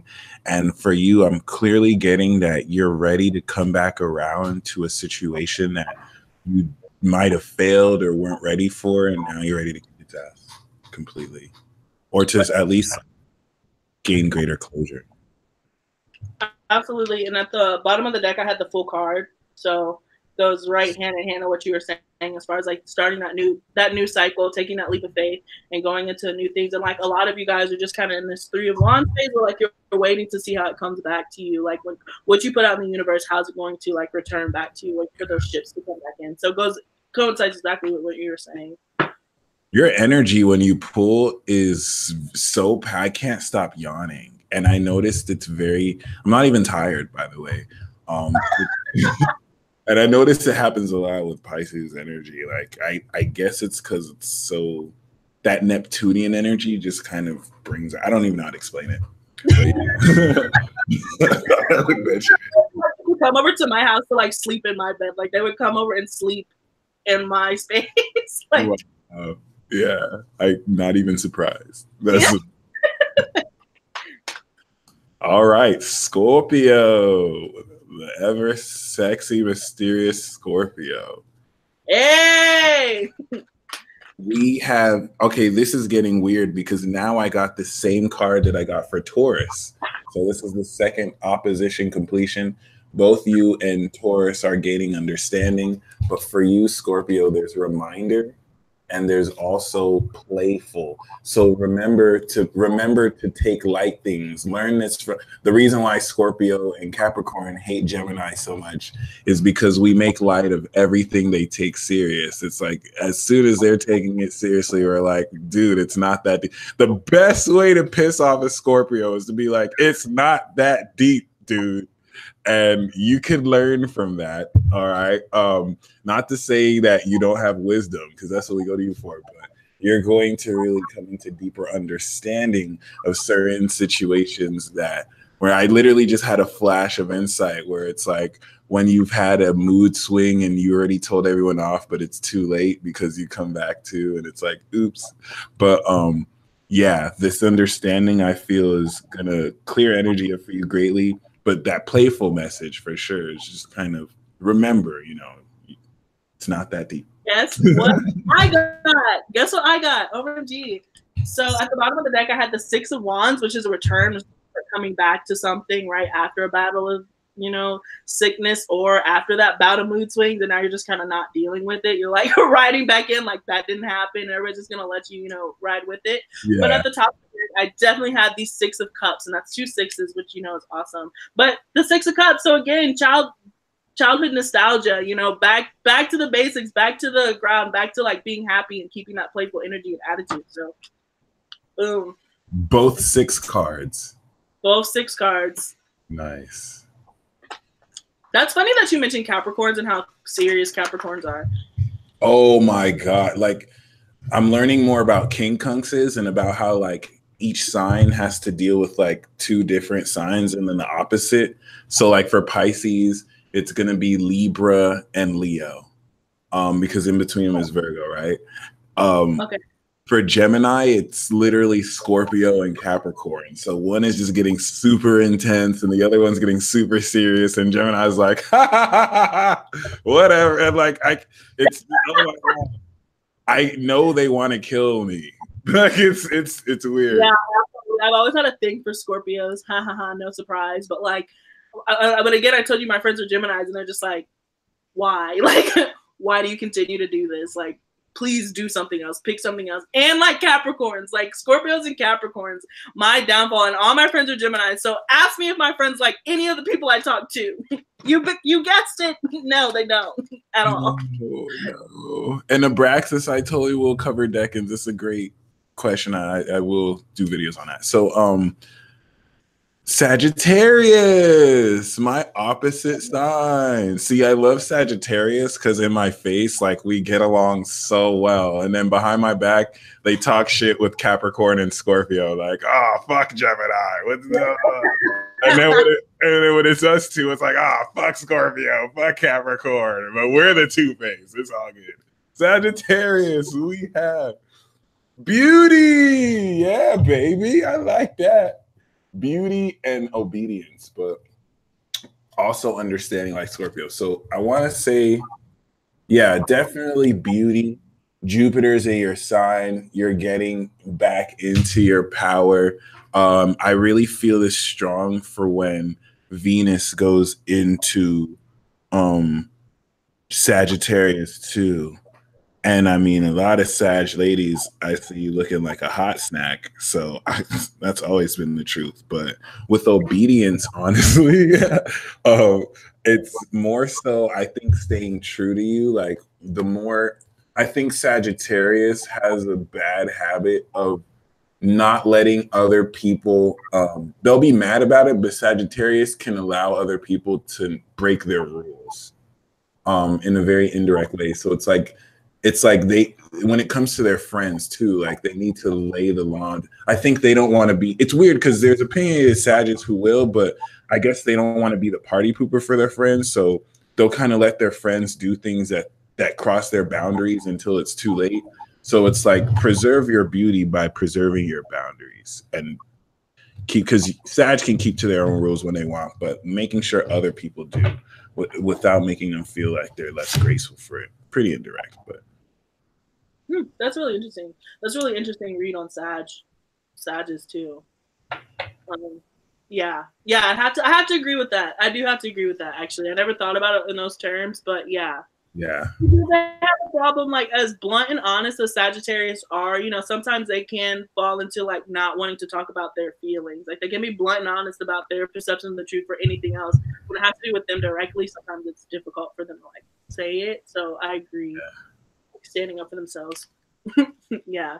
And so what I got, and it kind of goes along with this, I got the 4 of Cups. So, you know, there seems to be offers that are definitely going to come in. Like, you're going to be receiving a lot of messages. So, like, really listen to that advice. If you do have people who are coming in and people who are presenting themselves to you, or just opportunities in general that are presenting themselves to you, the best thing that you can do is be aware of your boundaries. Tell them up front. You know, make sure you hit them right off the rip with that terms and conditions before they sign on, before you even continue, like, carrying on with them, because there do seems to be, like, you know, a lot of people are going to be attracted to you, is what I'm trying to say. Look, and then as I was saying that, look at the Ace of Cups at the bottom.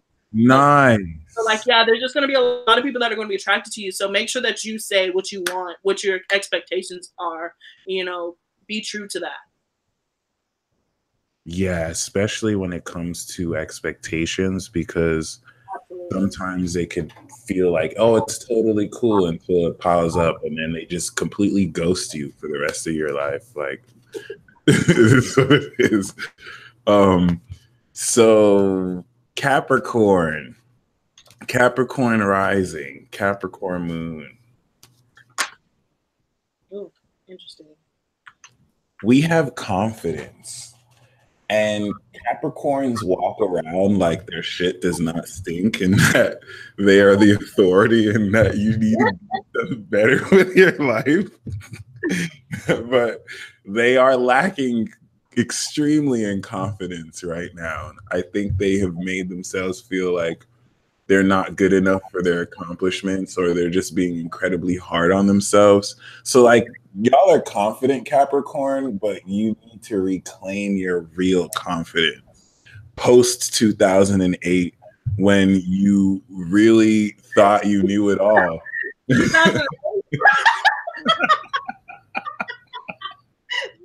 Capricorn.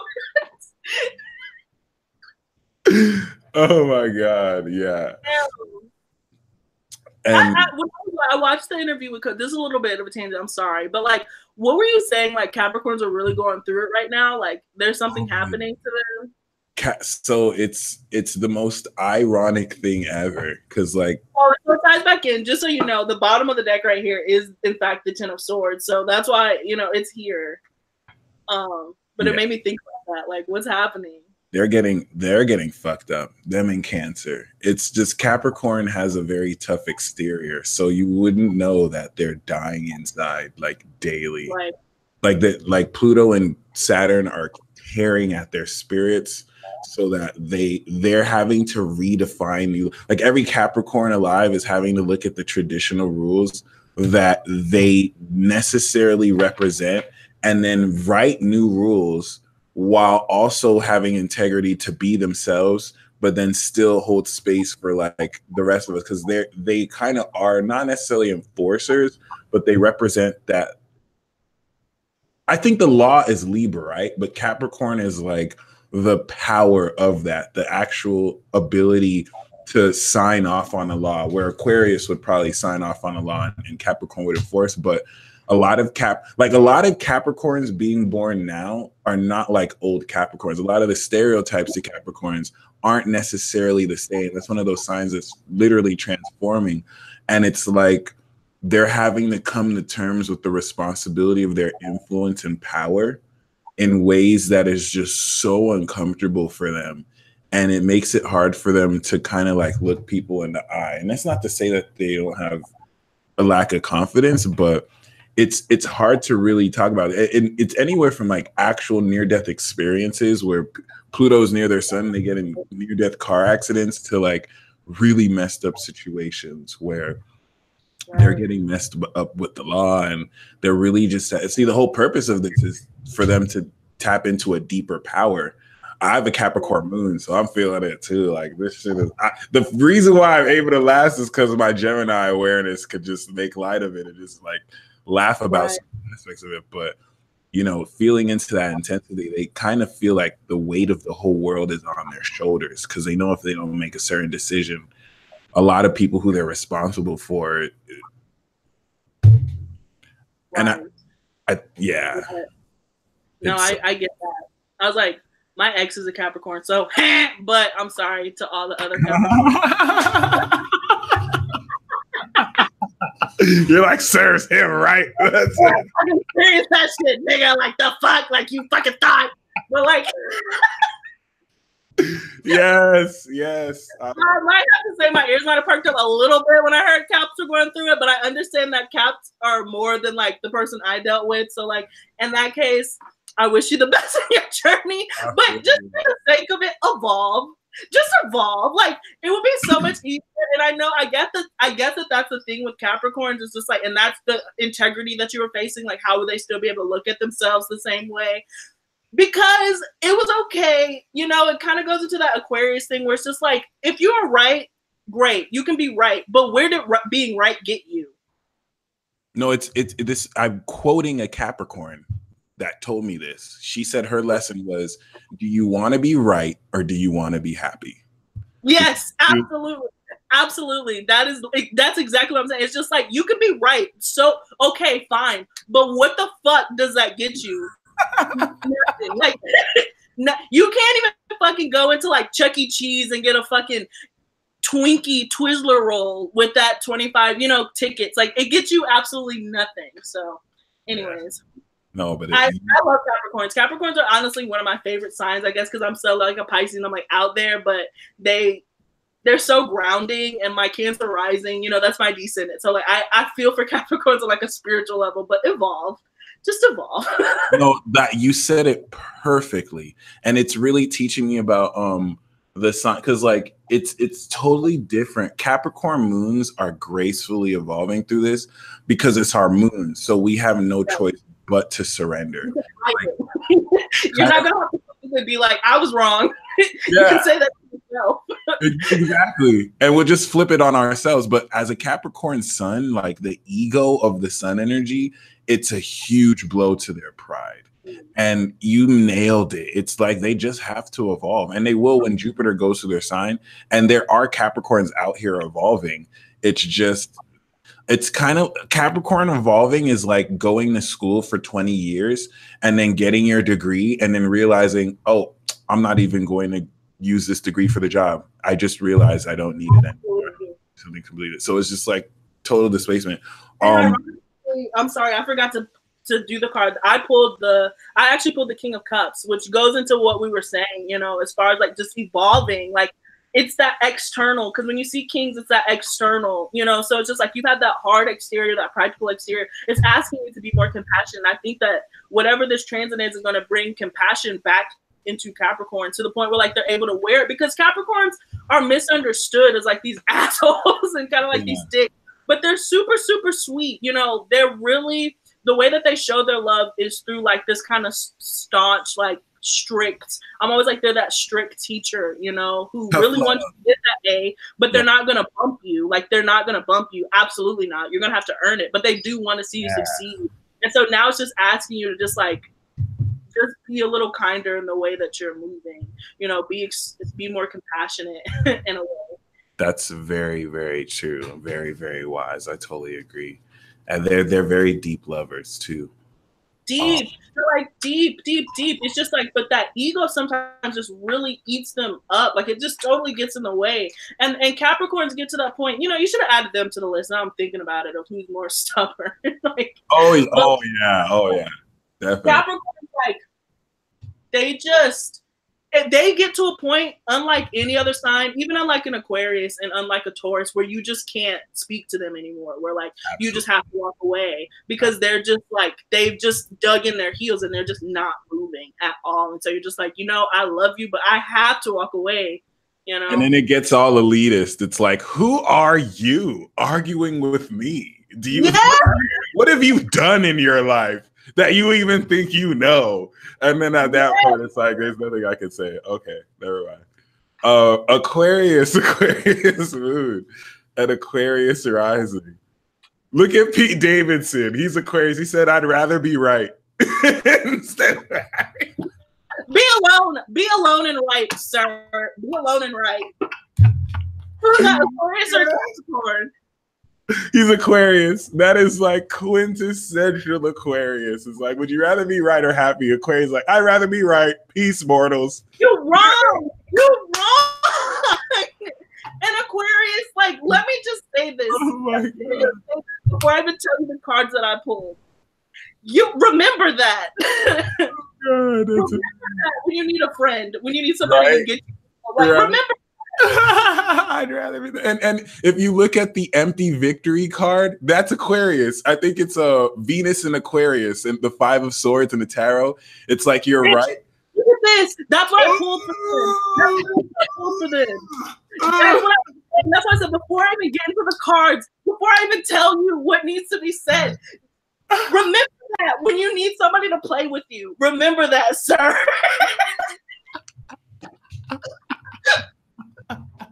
And guess what was followed by? The 3 of fucking Pentacles. Like, put your ego aside and just work, collaborate with somebody instead of being right. Like, oh my God, yes. We can't plan this. You cannot make this up. You can't make it out. That's why I love it. That's why it's fun every day, because it never ceases to amaze me. Like, literally flew out the deck. The fucking, yes, that's their card. And like how I describe this card, y'all, I'm always like, there's 3 people in this picture, right? This is you, Aquarius, right? Okay, smiling too, smiling like I was right.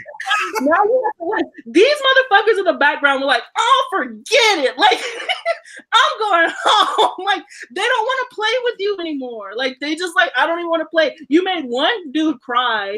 This dude like, my head high, you know, like, but you were that serious. Like, and it started off good. Like, that's a sad part about this card is it started off fun, and then Aquarius was like, "No, you can't do that. And you can't do that." And then this guy was like, "Man, fucking forget it. You are absolutely no fun." And the dude is smiling like, "Ha! Yeah. I don't care." Oh my God. He's gonna have to carry all them swords back home by his damn self, and he's gonna be having to sip of his fucking hot cocoa. None of his friends are fucking with him no more. Who's he gonna play with? You didn't think it through. I just think he didn't think it through. Well, see, Aquarius thinks they're slick because they have a huge network of friends that they could do it all again with. But see, yeah, that's the truth. Aquarius make friends really fast, and they also cut off real fast. But shit, so Aquarius, for you, I also got confidence, but I want to pull another. Yep, this one came out before. Forbidden. Aquarius, you're charting into forbidden territory that's quite complicated. And the High Priestess of Water wants to help you navigate this. And I think the reason, Grove. So when I see Grove and Forbidden, I get like that, what's that conspiracy theory about? Oh, Bohemian Grove. The Bohemian Grove. It's definitely, it makes sense, Aquarius. You're heading into uncharted territory because with this evolution you're having, you're realizing that your mental power and your ability is able to supersede the free will of other people. And you're charting forbidden territory because it's like, should you use your superpowers on people who don't know that you're using it? An Aquarius woman told me recently too that when it comes to sexually connecting with people spiritually, if you don't have permission, it's kind of fucked up. It's not really, it's kind of wrong. So I don't get it strictly sexual, but yeah, Aquarius. Like the vampires, just think about like the vampires of what, True Blood or whatever, where like you have to be invited into the house. You can't just bust up in that hoe. Yes. Yeah. So, I mean, the only other thing I'll say with this forbidden energy is be careful who you get involved with you, because it's kind of like how in those superhero films that they're going to go after who you like in order to kind of like bargain with you. And this is before they realize that when it counts, you can be completely heartless and not even care and just be like, "Hey, Aquarius, we have a hostage. Hello, Aquarius, where are you?" Damn it. They don't care. They hung up. Damn it. But yeah, there's something deeper to that forbidden, but I don't, it's literally blocked to me. Like there's certain Scorpio readings or Aquarius readings I do, like it's like blocked. And that really irks me because I'm supposed to be like the truth messenger and like still say it, but yeah. For like the forbidden part? Yeah. I think, or when I did their mid-months, the theme was like making a different choice, and it just goes back into, it's kind of forbidden within themselves, where like you're in uncharted territory within yourself, because again, just like Geminis, I think that air signs in general are just going through that, where it's just like you're being confronted with decisions that you made when you were like 12, or conclusions that you came to decades ago, and now you're seeing, you're seeing the flowers bloom, and in a lot of cases not bloom. Like a lot of people are just recognizing that. And again, I'm biased. Like, I love air signs. I really do. I'm like an intellectual state. But as far as like the emotional fulfillment, just because emotions make you uncomfortable doesn't mean that they don't exist. And like that is kind of like the forbidden territory that's happening. It's just like, it's, yeah, like it's just like now you might actually be experiencing a loneliness that you can't argue or talk your way out of, like you can't reason your way out of it. And so like on that's a whole new transformation. That's a whole new beginning, That makes sense now why the high priestess of water is helping them through the complicated, I guess, to feel it. Because a lot of people are just dealing with emotions. I don't know why a lot of people are dealing with emotions now versus before. Like it's just been, I feel like there's just been an onslaught of like tears and like, whoa, like these are demons that are creeping up that I repressed a long time, a long periodically time ago, and they're just like rearing their heads. Ugly heads. Yes, I totally agree. So we are on Pisces now. Woo woo. Let's see.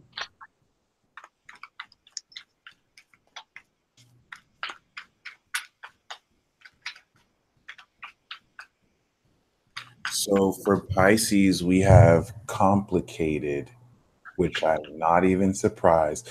This is the Lilith glyph. And I'm going to also pull a message and the High Priestess of Water. But then I also feel guided to pull Trapped and Lust. Okay.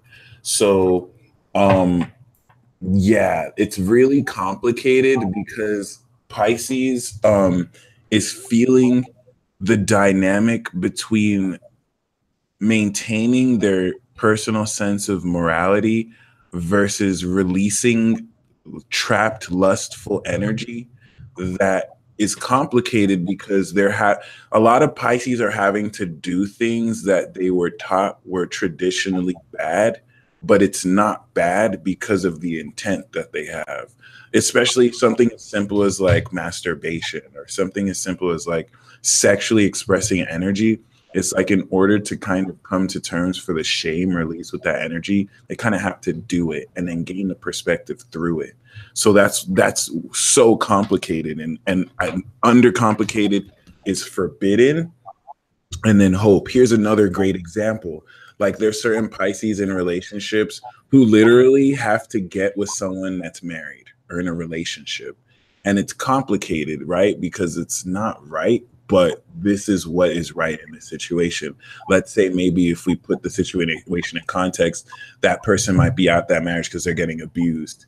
And it's like that Pisces is holding space for them. So it's really helping them really determine their intent to get through the complicatedness. The High Priestess of Water is saying, what are your motives? Are your motives pure? If your motives are pure, it doesn't necessarily matter how traditionally bad it may seem. You're being like, I literally saw the High Priestess of Water channeling through Pisces to work through it. And these higher celestial beings, they really don't care about what mortals or humans see as bad or wrong because it's not bad or wrong to them. It simply just is in an effort to cut through what we may not be aware of, which is what makes it complicated. And I feel like Pisces can delve in that realm of the forbidden because you guys have the total perspective. So it's like what might seem wrong to us, you actually know what the true understanding is. That's the best way I can word it. Yeah. That's really interesting. That's really interesting. Yeah, because the underlying energy that I had was the Five of Wands, and so that's again like complicated. And to me, when I see the Five of Wands, even though there's 5 people here, sometimes that can be, you know, 5 people or other people, other egos, but sometimes that's like 5 feelings within yourself. Nice. They're all battling within themselves. Like it doesn't. This can all be internal, you know. And so, like, kind of going off of what he said, and, you know, at the top of the deck, I did have the Four of Swords. And so that, to me, demonstrates that it probably is pretty internal, this conflictedness that's coming in. Yeah. And seeking a balance. But the cool thing that also flew out was the Ace of Swords. So just that discernment. But it's discernment for within yourself, you know. So if you guys are in some of those complicated situations in that way, like we were saying earlier, Pisces are just... sometimes you're just not here, you know, you're viewing something from up here. Go with your higher self, you know, don't be limited or brought down, because not only is this like clarity, it can also be spiritual clarity. So that's always something to remember when you see the swords energy, you know? True that. Very true. Well, let us now play the 3 questions game. That was really awesome. Thank you so much. Yay! Thank you. That was so much fun. Yeah, definitely having fun with this, and the people watching are too. Yay! There was so much playback. I can't see like the live thing, so I'm just like winging it. I'll watch it. Yeah, no problem. It'll definitely be there. And yeah, well, you can start. You can ask me about anything. I'll answer, then I'll ask you, and then you answer. We'll go 2 rounds. 2 more rounds. Questions? Oh man.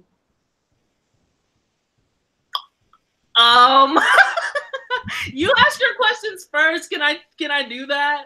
You know what? This is exactly what Amy did last Peace Talk too. She made me answer, so I got you. I got you. Okay. My first question for you is, what is your experience with psychic attack, and what's your advice to deal with it? I felt strongly guided to ask you that because I feel an ancestor spirit around you that does not play that bullshit. And like whenever someone attacks you, they're like, it's time to clap back. Let's get into work. So, like it's just wishing to like, give off that energy, like come correct, don't fucking bother me. But like at the same time, I'm just like, I'm always like, know who you're dealing with, know your opponent. When you're messing with shit like that, when you're messing in spiritual realms, when you're trying to come with people on some next level shit, expect that next level karma. I can't say that. I'm always like, and it probably sounds like I'm a pacifist, but I'm always like a person who's like, do what you will. The Lord granted you free will. You can do whatever the fuck you want. Understand the responsibility in that. Understand how like shitty that actually is. Yeah. Because now you have to like, whatever you put out, you're going to receive. I've been a firm believer in that. So it's just like, if somebody's attacking you in that psychic realm or like those, you know, and using some really dirty, shady shit, it's all going to come so far back to them. It's going to make your head spin. So I'm always like, send whatever spirit you want, send whatever. Fine. I was like, but if I don't speak and I don't do the same to you, the universe is going to pick up my case, and I promise you're losing. I promise you're fucking losing. And so like, it's kind of having like that. People can do what the fuck they want. That's the whole point of being a person. Yeah. It's how you deal with it and how you respond to it. And the best thing that you can do is not, because it's already taken up somewhere else. And the cool thing about it is like, you always hear about it. You always hear about somebody else's, like when somebody tried to fuck you over, you always hear about their downfall. And you don't even have to wish it on them. So true. Like, you know, and it'll be in like the weirdest ways. Like you'll run into like their fucking grandma and like the grocery store, and she'll just like happen to recognize you, and she'll be like, pray for TT, you know, he's fucking lost. And you're just like, oh wow, sending prayers, not surprised, but not sending prayers. Right? Yeah. Yeah. And that just can't be coincidence, you know what I mean? Never. Like that was the biggest thing ever. It's just like, there's no such thing as coincidence. That's a fucking lie. A coincidence is a lie that people, you know, sold. Our world is too mathematical for coincidences. You know, like everything is in a certain place or certain time, exactly when it's supposed to be there. You know, so it's just like, to believe in coincidences is kind of you honestly, you're doing yourself a disservice, in my humble opinion, because the world's so much cooler when everything, you know, makes sense. Facts. And also, like, I like how you said you have to be able to dish it back. You have to know who you're going against when you do that, which a lot of people don't. They just, a lot of people don't know their opponent. Yeah. Because half the time the opponent doesn't even, like, half the time the opponent, you know, doesn't even know who they are, right? So it's just like, and once you don't know, you really don't know who you're dealing with, because that person is still in their mix of evolution. So you could be dealing with the smallest kid on the playground. That's not guaranteed the next time you encounter them. Yeah, it's just not. That's just not how we live. So like when you start aiding, you know, when you start picking fights with people as we are now, time doesn't exist, okay? Spirit doesn't recognize form in the way. So like you have no clue you're going against black. You wouldn't do that in a normal everyday existence. You just wouldn't. It wouldn't make sense to go into the dark and be like, oh, I'm just gonna fight. Is it just, I want to talk about this too in a future transit talk or weekly video, and write the notes right down. But I feel like I can't talk shit about people anymore or have my own opinions. It feels like my thoughts are contraband, where it's like if I start talking about someone, then it's like throughout space and time, I can feel that they hear me talking about them. Like when I evoke someone's energy, it's like it's like now they're aware, even if not at that real time, maybe they will. So now it's like making me keep the same energy. Like if I say something, how would I say it if they're in front of my face? Because it's just this weird shared energy. And that's why I'm so uncomfortable with water energy, because it just kind of makes it all come together and you feel the interconnectivity. And I'm just going to blame Pisces for that. But other than that, it's your turn. It is your turn. Oh, yeah. That's interesting. I do want to touch on what you were saying, though. But I feel like that's half of being a Gemini. Yeah. I do. That's where y'all get the two-facedness from. But I don't really think that are two-faced. I don't think that Geminis are two-faced. I think that you guys have different sides of you, but it depends on which one you decide to allow to show, you know, at that point in time. And so that's really interesting that you're kind of struggling with keeping that same. I was like, me as a Taurus moon, like I keep that same energy all the time. I was just like, wait, so you're saying that you're gonna stop talking shit? I'll never stop talking shit. I don't know if I could do it. No, it's not necessarily. It's like I'll talk shit, but now it's like I have to keep the same energy, and also in the sense where it's like making sure I know what I'm saying. I've noticed the dark side of being two-faced, but I've noticed that it's like, I've noticed it's more miscommunication, because like when someone gossips to someone about me, or when someone says something to me about someone, I have to tell the other person so I come to the truth. And I'm like, yo, this person said this about you. And then this is what that person said. And at least the way I try and feel it's okay is I'll at least let the person know, hey, I'm going to tell this person that you're saying this, just so that there's open dialogue, to their horror, because they hate that. I notice people hate that, because it's like, yeah, why would you do that? No, boo. I'm sorry. Okay, no, because see, I think I need some social, because there's certain social etiquette that I'm just blind to, and I just may not realize. That doesn't work, and it's so funny because, like, I feel that way about Libras. I feel like Libras are known to do that. And like Libra knows what they're doing when they do that on some Mean Girl shit.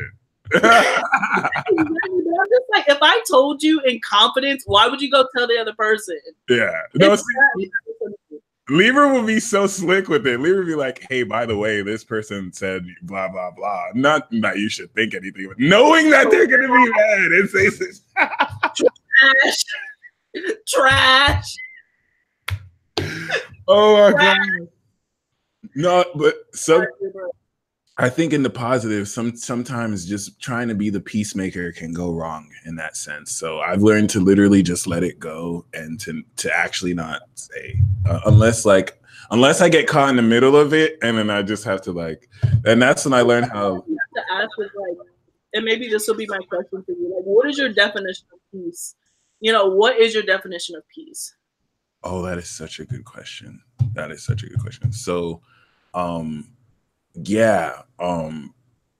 I understand why certain people are like Geminis, that like Gemini can say a secret and not realize they weren't supposed to say it because they'll just say too much. It's like, oh, my bad. I didn't think you really cared for it. But Zach T said marijuana is peace. That's hilarious.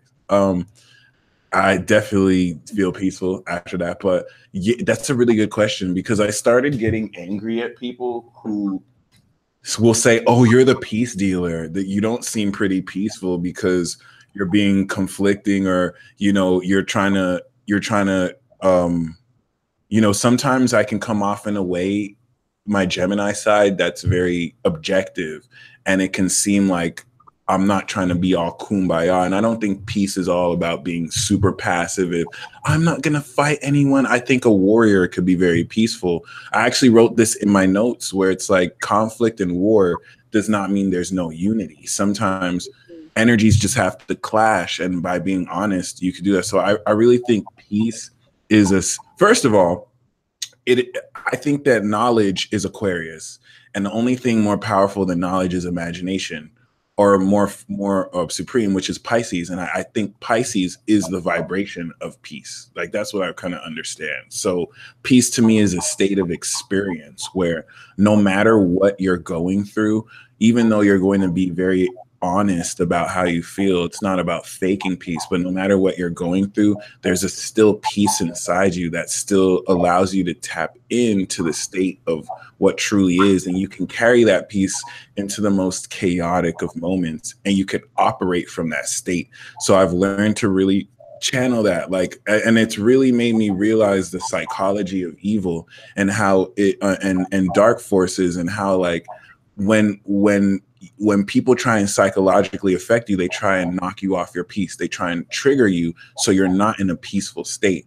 And being in a peaceful state definitely allows you to harness more of your consciousness, your wherewithal, in a very balanced nature. But that's such a good question you asked, because peace isn't as simple as just feeling really calm within yourself. I really think I've underestimated. I think peace is a divine state that comes from a heavenly realm that could really inspire people to center themselves again. And it's a lot more of a divine energy than I've given it credit for. So because it doesn't around, you know, it's around like he talks around soulmate. Yeah, it loses its meaning. It dilutes, you know, when you're using it to sell things, because it's really that nirvana, you know, if you're a Buddhist, you know, philosophy and all that other stuff, and just kind of reaching that enlightenment for Buddhists. And like, it's nothing and everything at the same time. Like, you know, like, it's one of those things where it's super difficult to achieve and it's super difficult to understand until you're there. But then once you're there, you're so peaceful, or like you're so in it that you can't even use, like, words cease to have, you know. So I think that's why it's always so elusive, you know. Shine As You Are just asked, isn't peace like not giving a shit? And it's close. It's the master. It's the opposite of love, which is Aquarius, indifference. And I've started to learn the wisdom of indifference, where you don't want to be too indifferent, where you just detach. But it's like being indifferent, not giving a shit, could lead to peace. And that's what really humbled me, where it's like, I can be at peace. And it's so Piscean, it's ego surrender, really, where it's like someone can call me a loser and a failure and bring up stuff and embarrass me in public, but I can still be at peace. That's a power where it's like, it doesn't genuinely hurt me. Like, I am at peace with who I am. And I know what someone else is saying is their karma and a reflection of them. And only peace can give you that. You know what I mean? So I'm very grateful for that. It definitely, it's something that you have to aspire to. Like, that's the thing. Like, it's something that it doesn't stay long. Yeah. Because, like, you don't want that, you know, not you, but it's just like worldliness doesn't want peace, because then you understand how little you need, right? And that totally contradicts and goes against what we've been taught our entire lives. No, I feel you. It does. A lot of people, and I mean, that's just also in the psychology of making people worried, because I mean, doesn't sell a lot of money if people find their inner peace. If you can convince them that they need a reason to be where you need to buy this insurance because something can happen, you know, you need to. Right. It's such a racket. It's such a fucking, as everybody's finding out, as we continuously, and that's why I'm just like, everybody get your fucking rain boots ready and your raincoats because it's coming. Because I'm just like, we keep being proven time and time again that like it's all for shit. And I don't understand how many times random campfire fires are going to take out an entire community. Jesus, you know, like Christ. Yeah, like, that's mind-boggling. All right, you know, people who've lost homes to water. We have water on one coast, fire on the other coast, man on in the a day after a shooting, like a day after a shooting at a fucking country bar. Like, it's just the lack of peace. You know, you can honestly define it by what's not peace, and we're so against that, like grain. Like, it's we're just in such a weird state. We're in such a weird place. We are, and it's so interesting to say, because if you were to isolate every single period in time, it is completely weird. So to say that things are getting weirder is really like it really is. It doesn't really matter, or it's kind of redundant, but it is getting weirder. Like it's still true. Like it's still getting crazier. It's weird. This is completely uncharted territory. Like completely uncharted. Only less. And here's the other thing: it is charted. We just don't want to see what that is because it's the fall of Rome. It's the fall of Greece. That's true. You know what I'm saying? It's just like I would rather be like I'm elusive. I'm an escapist. So I'd rather be like I don't know what's going on rather than know. Oh yeah, we're headed straight towards a fucking like mountain. You know? Yeah. And to be real, like. That's the times we're in. A lot of the transits we're in sparked war. So I think when people say war, that people don't realize that before war happens physically, like it starts energetically, it starts emotionally, which is very important because it definitely brings it. It's happening right now. Like there's a war of ideologies and a passive aggressive energy, and what this change we're going through might not ever involve anyone getting shot. It might be just a completely digital economic or something crazy. But before we get too off topic, my next question for you is, what are your 3 favorite zodiac signs, and what 3 zodiac signs give you the most challenge? That's really interesting because I knew that you asked that, so I was like really thinking about it. And my first response is, I'm a Pisces. I love everyone. What are you talking about? We're all equal. And that's genuinely how I feel for the most part. Like it's very rare where I don't get along with a certain zodiac sign, like enough to like group it, I guess. Yeah. But as far as my favorites go, I love, like I said, I mentioned earlier, I love me a nasty Scorpio male in particular. Great, like Scorpio female friends, but like I like Scorpio men a lot. To my detriment, honestly, I really wish I could like work on that. Right? Why is it always? Why is Scorpio the taboo? Like, I love you, but I can't. Like, what the hell? You're bad for me, type. I don't understand. I mean, I can. We do you have the time? No. Never mind. For me to answer that, but it's just because but very quickly Scorpios do the very least by doing the very, very most, and like it's that complete like mind fuck. But like if anybody's gonna be able to go against them, it would be a water sign, or like it would be, or it depends what they're looking for. An earth sign could challenge them also, but like as far as like the water, it's that type of like Pisces Scorpio connection that like unbeatable. But anyways, so I like them. I like them a lot. Let's see. I really do like Aquarians. I really do. I appreciate their thoughts. I like the way that they think. I like they keep you on your toes. And I definitely appreciate that. And then I probably have to give my third to I don't know. It'd probably be between Geminis and Capricorns. Oh, nice. Because, I love Geminis again for the same reason that I like Aquarians. I think Geminis are some of the funniest people I've met in my entire life. After you get past the like crazy, they don't deal with emotions or like just have that. You understand? That's just who they are, you know. And they'll come out when they need to be because they have them. But like once you remove that element, Geminis are great. You know, some of the most loyal. They seem really fickle, but to the people that they're loyal to, they're loyal to. You know, so it's that. And then yeah, as far as Capricorns complete me. Like as far as like, you know, just making sure that I have my shit together and like, did you do what you said you were gonna do? I like that energy, like that dad energy, you know, that they have. And accountability for sure. That's what I appreciate in those types of relationships. But see, here's the thing, I really fucks with Taurus. I'm starting to like Taurus more and more. I just don't know a whole lot. That's really it wasn't always like that, but I'm definitely I don't know what happened, but they seem super cool. Like they chill. Like when the world has gone like fucking nuts, it seems like Taurus have been the one that's really maintained their heads, which is kind of weird. I don't know. They've been emerging. I think something changed with them recently that allows them to express themselves better too. Okay, because there's definitely something, because I've never been like not that I've ever disliked Taurus, but I've just been super aware of like how great they are, I guess. Yeah, so I love me a nasty Taurus now. As far as least favorite, I probably have to say not least favorite, but the ones that like I have difficulty with are probably Libras. I'm sorry before you said it too.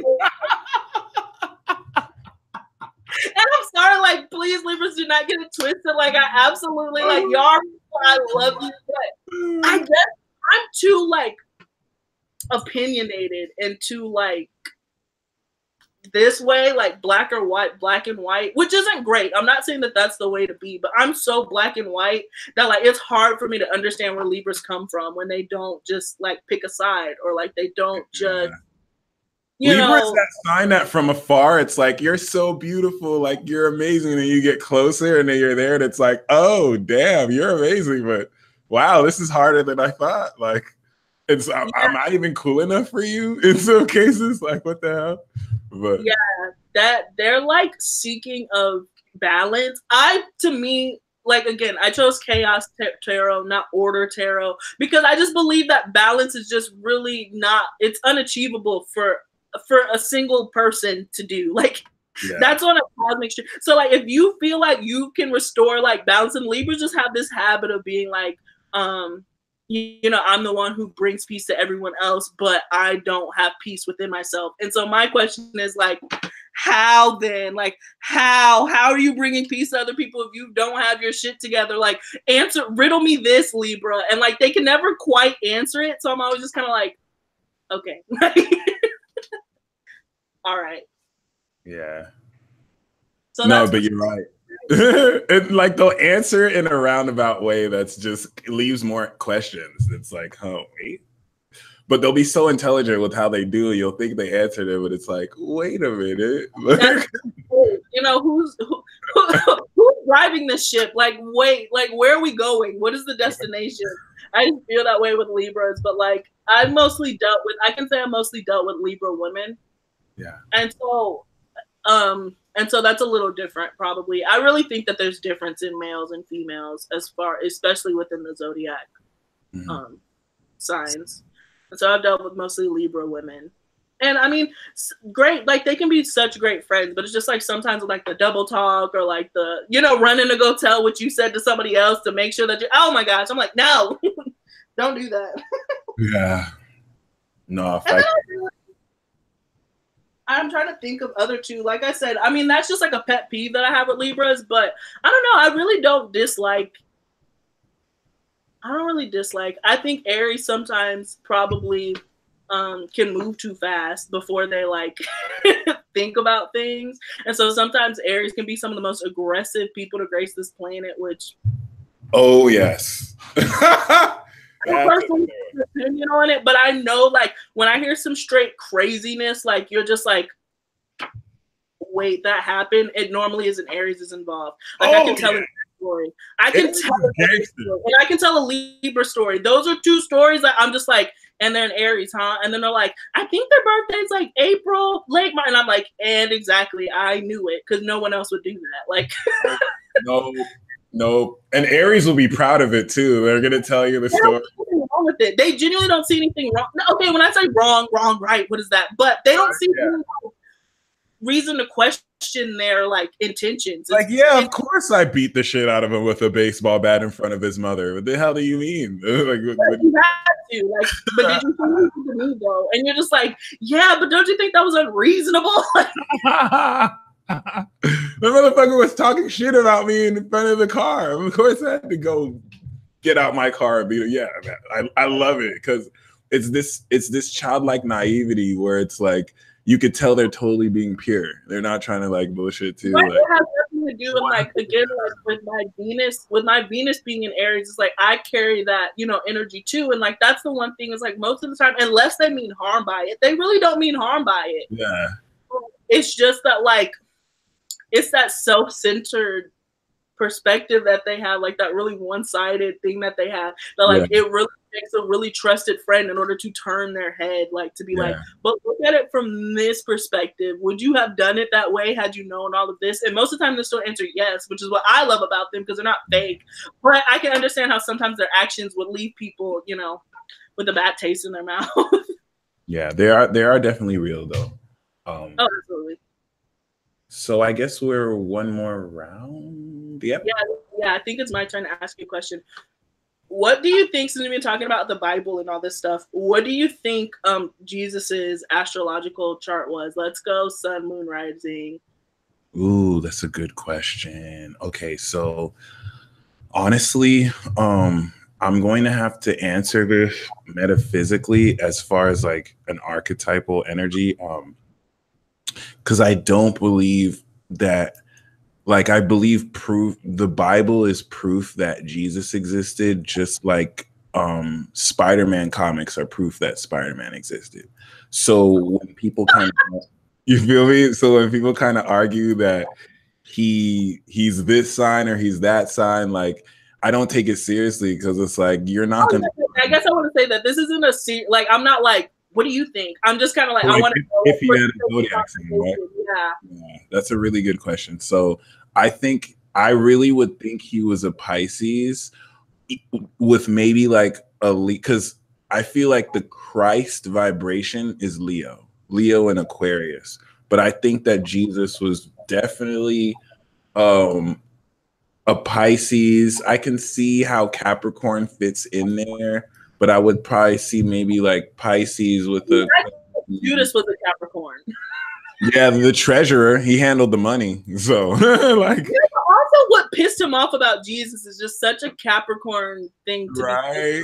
Yeah. He was mad that he had a whole bunch of shine. Like he was mad that like Jesus was like being a rock star opposed to like being what he thought Jesus Christ should be, and that bothered the shit out of him. And he was doing it for free. He wasn't collecting money. Yes, I just feel like I don't know. I just feel like Judas was a Capricorn, and I love Capricorns. There's no shade, but I'm just like I just feel like that just really irked them. Yeah, I can believe Jesus was a Capricorn rising. I just think. I think he has Pisces in there somewhere, and yeah, I like to argue that too. I think he's at the very least he's a Pisces moon. Yeah, at the very least Pisces moon, and it could even be an Aquarius. That's a really good question. That's a really good question. I'm gonna just settle with Pisces sun, Leo rising, Aqua moon. Who knows? But if anything, yeah. My last question for you is. If you were a tarot card, what tarot card would you be? And it doesn't have to be just. I get that. Yeah, definitely. I get that. Favorite. She's just hold on. Let me find her real quick. Let me talk about my bitch, my best. Yeah, the high P. The high P. She always comes through too. She does, and I just love her colors. Like I like her whole essence. All right, sorry, I'm going through the slowest talk, and I just saw her too. But of course, she's hidden, so that's why this is taking so long. Oh, there she is, the beauty. I don't know. She just looks like she owns her fucking shit. Like her foot, is draped over the moon, or like this piece is draped over the moon, like the veiled Isis, as they say. Like it's nothing exactly. So it's just like absolutely beautiful. She's absolutely stunning. And just as far as like the power of intuition. Yeah, that you know, too. The power of intuition. And then again, we're both Catholic, you know, the big cross there, you know what I'm saying? Represent as far as just like spirituality and the two, you know, the two pillars, the yin and the yang coming together, and she just kind of owns it.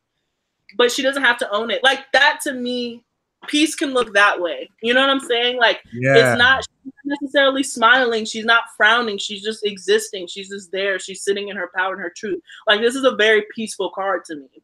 You know, and she looks kind of stern and stark. She's not like anything. Right. She's just sitting. You know, she's peace be still. So that's probably it. And I guess my last question for you would be, why? What is it in like the millennial chart? And I guess that's like a wide range. So maybe you can help define like what that is. But like, what is it with millennials being so different opposed to like our predecessors, like the Generation Xers? I'm going to make a whole documentary on this because it's all specifically tied to the Pluto generations too.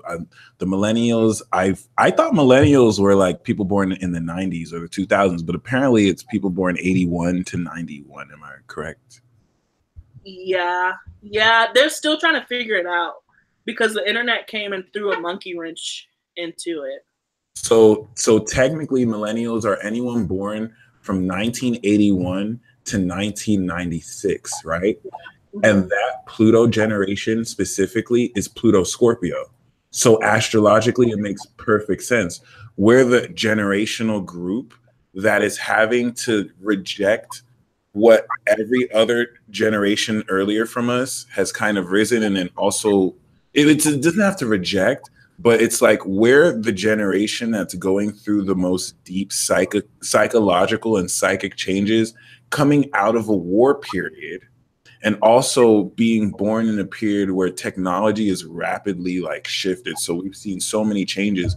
A lot of us have literally been time displaced, coming into different meanings of success. So energetically, it feels like there's, just like Scorpio, so much is being dumped on us, so much expectations before we have an opportunity to really decide who we are. And it's a late bloomer generation. A lot of the millennials have Uranus, Neptune, or Saturn in Capricorn, Sagittarius, or Aquarius. And that energy does not develop until like mid to late 30s. So it's a huge clusterfuck. And it's a lot of, there's also the dark side, because it's not like the complaint against millennials isn't out of nothing. There's a lot of entitlement that comes from being young and feeling like certain things are owed us, but it's a very misunderstood generation. It's a generation that people a lot of people wished things on millennials that they kind of just took left field and did their own way. And a lot of us are being shamed for things that aren't really bad, stuff that the older people did too. And it's such a great question you asked, because it's a good leading cause of the generation. Like it brings a lot of stress. I also don't want to like play the victim here, because it's a very transformative generation. Once again, like a lot of people in that generation are coming into their Saturn returns. And just like Gypsy Vibes 90 said, fake wokes and whatever, there's a lot of identity crisis there, because you have people in the millennial generation who grew up in single parent households, who probably also didn't have access to education, or maybe they are finishing education, but they're the generation that's buried in student debt and loans. So this is one of the generations that grew up realizing everything they've been taught was a lie. And I just had this conversation with my grandmother, and that's what I was literally going to pipe in and said when you were like, oh, I don't want to be the victim. And I don't want to play the victim either. I'm not that way. But we are a victim of lies. A lot. Yeah. A lot of lies. Because I was telling my grandmother today, and she was completely floored. And she was just like, I was just like, when I was told that I was going to go to college, that I was told once we graduated, we would be making $40,000. Like, that's why you went. And if you didn't go to college, then you'd be making fucking peanuts. That was what they said. And my grandma was just like, they said that to you? And I was just like, yes. And then have the nerve to not like even give us jobs, because y'all motherfuckers are still living old as dirt. Y'all are still fucking here, like, and still competing with Generation Xers. Yep. And so I think that that's like, that's what one of the things, that's really why I was wondering, because I was just like, you know, on top of being like progressive, and I agree with the fake wokeness and all that other stuff, you know, that's in every generation. We just are loud about it because we have fucking social media, and like that's the key difference. Yeah, it's just like truly able to voice their opinions on platforms where normally it was just at Thanksgiving, or you know, like now everybody can just spew it, and it's so meh, you know. But like bigger than that, I just feel like we're such a interesting generation, and it's such a sliver, because I feel like the people who are coming up, like me and my sister are 6.5 years apart, totally different, they're totally different breed of kids. Are they? Is she younger sister?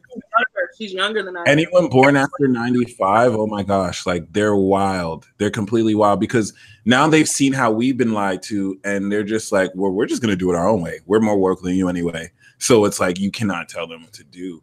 And they're still watching because they're gonna show everyone the results. But remember, we're Pluto Scorpio, and Pluto Scorpio is all about trust. And that was taken from us. Like we cannot trust anything. And more importantly, we watched our parents get lied to. Exactly. We watched our parents slave. You know, like you said, single parents. Like I watched my mom, you know, my mother be a single parent and slave. And she's one of the smartest, most brightest people that I fucking know. And it still didn't work. She's not living the lifestyle that you would think that she would, with the credits that she has, the rapport that she has. And so seeing that face on, it's just like, we're like, so you went to work every day. Chills. And you're not driving a fucking Maserati and looking like Beyonce. Then what the fuck am I about to do? I'm not about to do that shit. I'd much rather make my money on YouTube or what have you. And they're just like, well, that doesn't make sense. And it's just like, I'm not doing what you did. I don't care if you don't understand that yours didn't work, you know? So I feel like millennials are kind of in that weird space. And then, like you said, the generation under us, they just don't give a fuck. Like they just how can they? Because they've literally seen through the lies. So it's like a lot of us are having to start from scratch. And like I was saying before, like our generation is huge on trust. Like intimacy is the hugest issue for us. It's hard for dating is so weird because of that. Like we don't know how to trust. It's rare. I think some people do, but you know what I mean? This is why there's low voter turnout. And when it comes time to communicate about it, it's very extreme. It's like, oh, they're not going to attack what you're saying. They're going to attack your character. Oh, well, you're just lazy. Oh, well, you're just a loser. Oh, you're just a failure. And it does not necessarily open up the necessary discourse. Now, this is all supposed to happen, though. Like, that's the silver lining. Like, this is because there's going to be huge destruction. It's our generation that's going to destroy everything from the ground. And we have no choice to, like, we have no choice. Like, there's nothing else. And like, as you can see, the world is tandem, burning down structures, you know, like, and I pray for those people. I've donated money to that cause in California. But so, like, when I say this, I'm not trying to say this with like a heart, but it's just, you know, but it's like the world is actually turning. When you see fire, that's pure sign for a new beginning. That's fertilized soil and all this other stuff. So when you start seeing that happen in mass destruction like the way it is, that's a clear sign that it's time for that tower moment. That's the lightning that's striking that's going to make way for a new foundation, you know. But people have no idea, and you're 100% right. Like, that's facts. Like, I think it's going to come at a shock from people, and the trigger point is 2020 to 2024. It's going to start with our generation, and certain Pluto Libras, they're just going to revolutionarily go against the old order, like completely. And the thing is, it's not going to come out of nowhere because it's been slowly building for years. A lot of unacknowledged energy, a lot of people getting segmented, a lot of people just being suppressed, thrown under the rug. You're seeing it happen a lot with women. I don't even want to cite the Me Too movement because they're like actual more legit movements where you're seeing women regain their power. And it's just going to really be the end of this old. It's going to be a little scary, but it's also the end of the fucking potatoes. They just got handed potatoes, and I was like in gentrification, seeing it firsthand. Yeah. And, like, I don't want to get into like too much of a tangent, but like, you know, just seeing that and being like, and I'm always like, when you see gentrification and they're building up these nice homes and they're building them, I'm like, who are you building it for? You're not building it for me. Yeah. I don't do my mom for fucking ever with the student debt that I have, and you're not building it for my friend, because same thing for her. So I'm just kind of like, it'll be interesting to see where it's going. That's why like there's no choice but for us to like rebuild it, because it's just not working for us. It's not. See, it's all about purity. Scorpio is all about purity. Pluto is the destroyer of anything that's not pure. So this is all going to be exposed, and there's a bittersweet feeling, because there was that revolutionary resistance where we called out the gentrification, we called out all this stuff, and now we're at that period where it's like they won. That dark side won. Like everything that they tried to do, they got away with doing, and now there's going to be consequences for that inevitably. That is controlled, because it's not like they don't know. It's not like they don't study human behavior as with all their resources. I'm pretty sure they're prepping for something, but it's not going to go down the way they think they go down. It's going to, and I know there. See, I'm just going to end that there. But the last question I have for you is, how can people reach you? I have your YouTube channel link below. How can people reach you for a read? Yeah, like YouTube and email. And what services do you offer as well? I offer, hold on, I can tell you right off of my little menu. But basically I offer like different readings. I tend to stick with like 6-card readings. Right now to the end of November, I'm doing a $10 3-card special. So you might want to hippity hop on that. Because like it was for Scorpio season. Like I said, they're my favorite. So I was just like, I'll just keep it going through the end of November. But like, yeah, I really do. I have like a few oracle decks that I like to use, but it's mostly like an intuitive reading. And so I say 6 cards, and anybody who's done a reading with me, like it's always way more than that. Because like if the cards fly out, then I'll address it. So if you just want a reading, shoot me an email. You can ask like, here are my questions, and I can tell you, you know, what worked best for you and like all that other stuff. And I'm reasonably priced. Like I'm not super expensive, because I want to be accessible, you know, to anyone who feels like they need the type of guidance. So I'm not like you can do a 6-card with me before I lie. Hold on. You can get like a $25 6-card reading from me. So like that's really inexpensive. And the email is on your YouTube channel, right? Like in the YouTube channel. And it's just kayxztarot@gmail.com. Or you can hit me on Instagram at the Gothic Goon. I don't mind getting DMs. It makes me feel important. So I mean, I don't usually co-sign too heavy, but y'all really need to get a reading from her. She's like really, and it's not like it's super inexpensive. It is totally worth it. It's actually worth more than what she's charging. So please, please, please thank you. Hook it up and make sure you definitely hit her, check her out. Her horoscope videos are on point. And thank you. I forgot who actually referred me to you, but thank you for whoever did. I know I got an email and they were just like, check you out. So I'll definitely look. Crazy. And whoever did that, like that's wild to me that like I was referred. Like I always think that those are the biggest compliments, because that's word of mouth. You know, word of mouth is so important. So thank you. And do you have any final word of advice for anybody that's walking this path? Or I guess like I just heard, like I don't know if we have any like Kids See Ghosts Cudi fans or Kanye fans out there, but like I really just heard like keep moving forward, you know, reborn, you know. Nice. It's hard, like, and like I consider myself to be like quite like a nihilist in like the way that I think about things, and also a hedonist. So do what you want, do what makes you fucking happy, like do what you feel now, electric feel now. Please don't be bound. You're bound by nothing, and understand the freedom and the responsibility that comes with that. And like as you move forward, make sure, because life is, I'll give it to you, I agree with you, it's shitty, it's fucking stupid. I don't know why we're here. We're on this speck of dust. And so with all that being said, that's such a relief that you should really enjoy every moment that you have, and the things that make you happy, really like experience that. And I'm always a champion for art, so do art, make art, you know. That's pretty much it. That's what I have to say. Love yourself. Amen. I'm totally down with the art movement. Yeah, totally agree. And yeah, thank you so much for joining us. Thank you so much for having me. I had so much fun. Oh my gosh. And we'll like talk again. Who knows? So one moment. All right.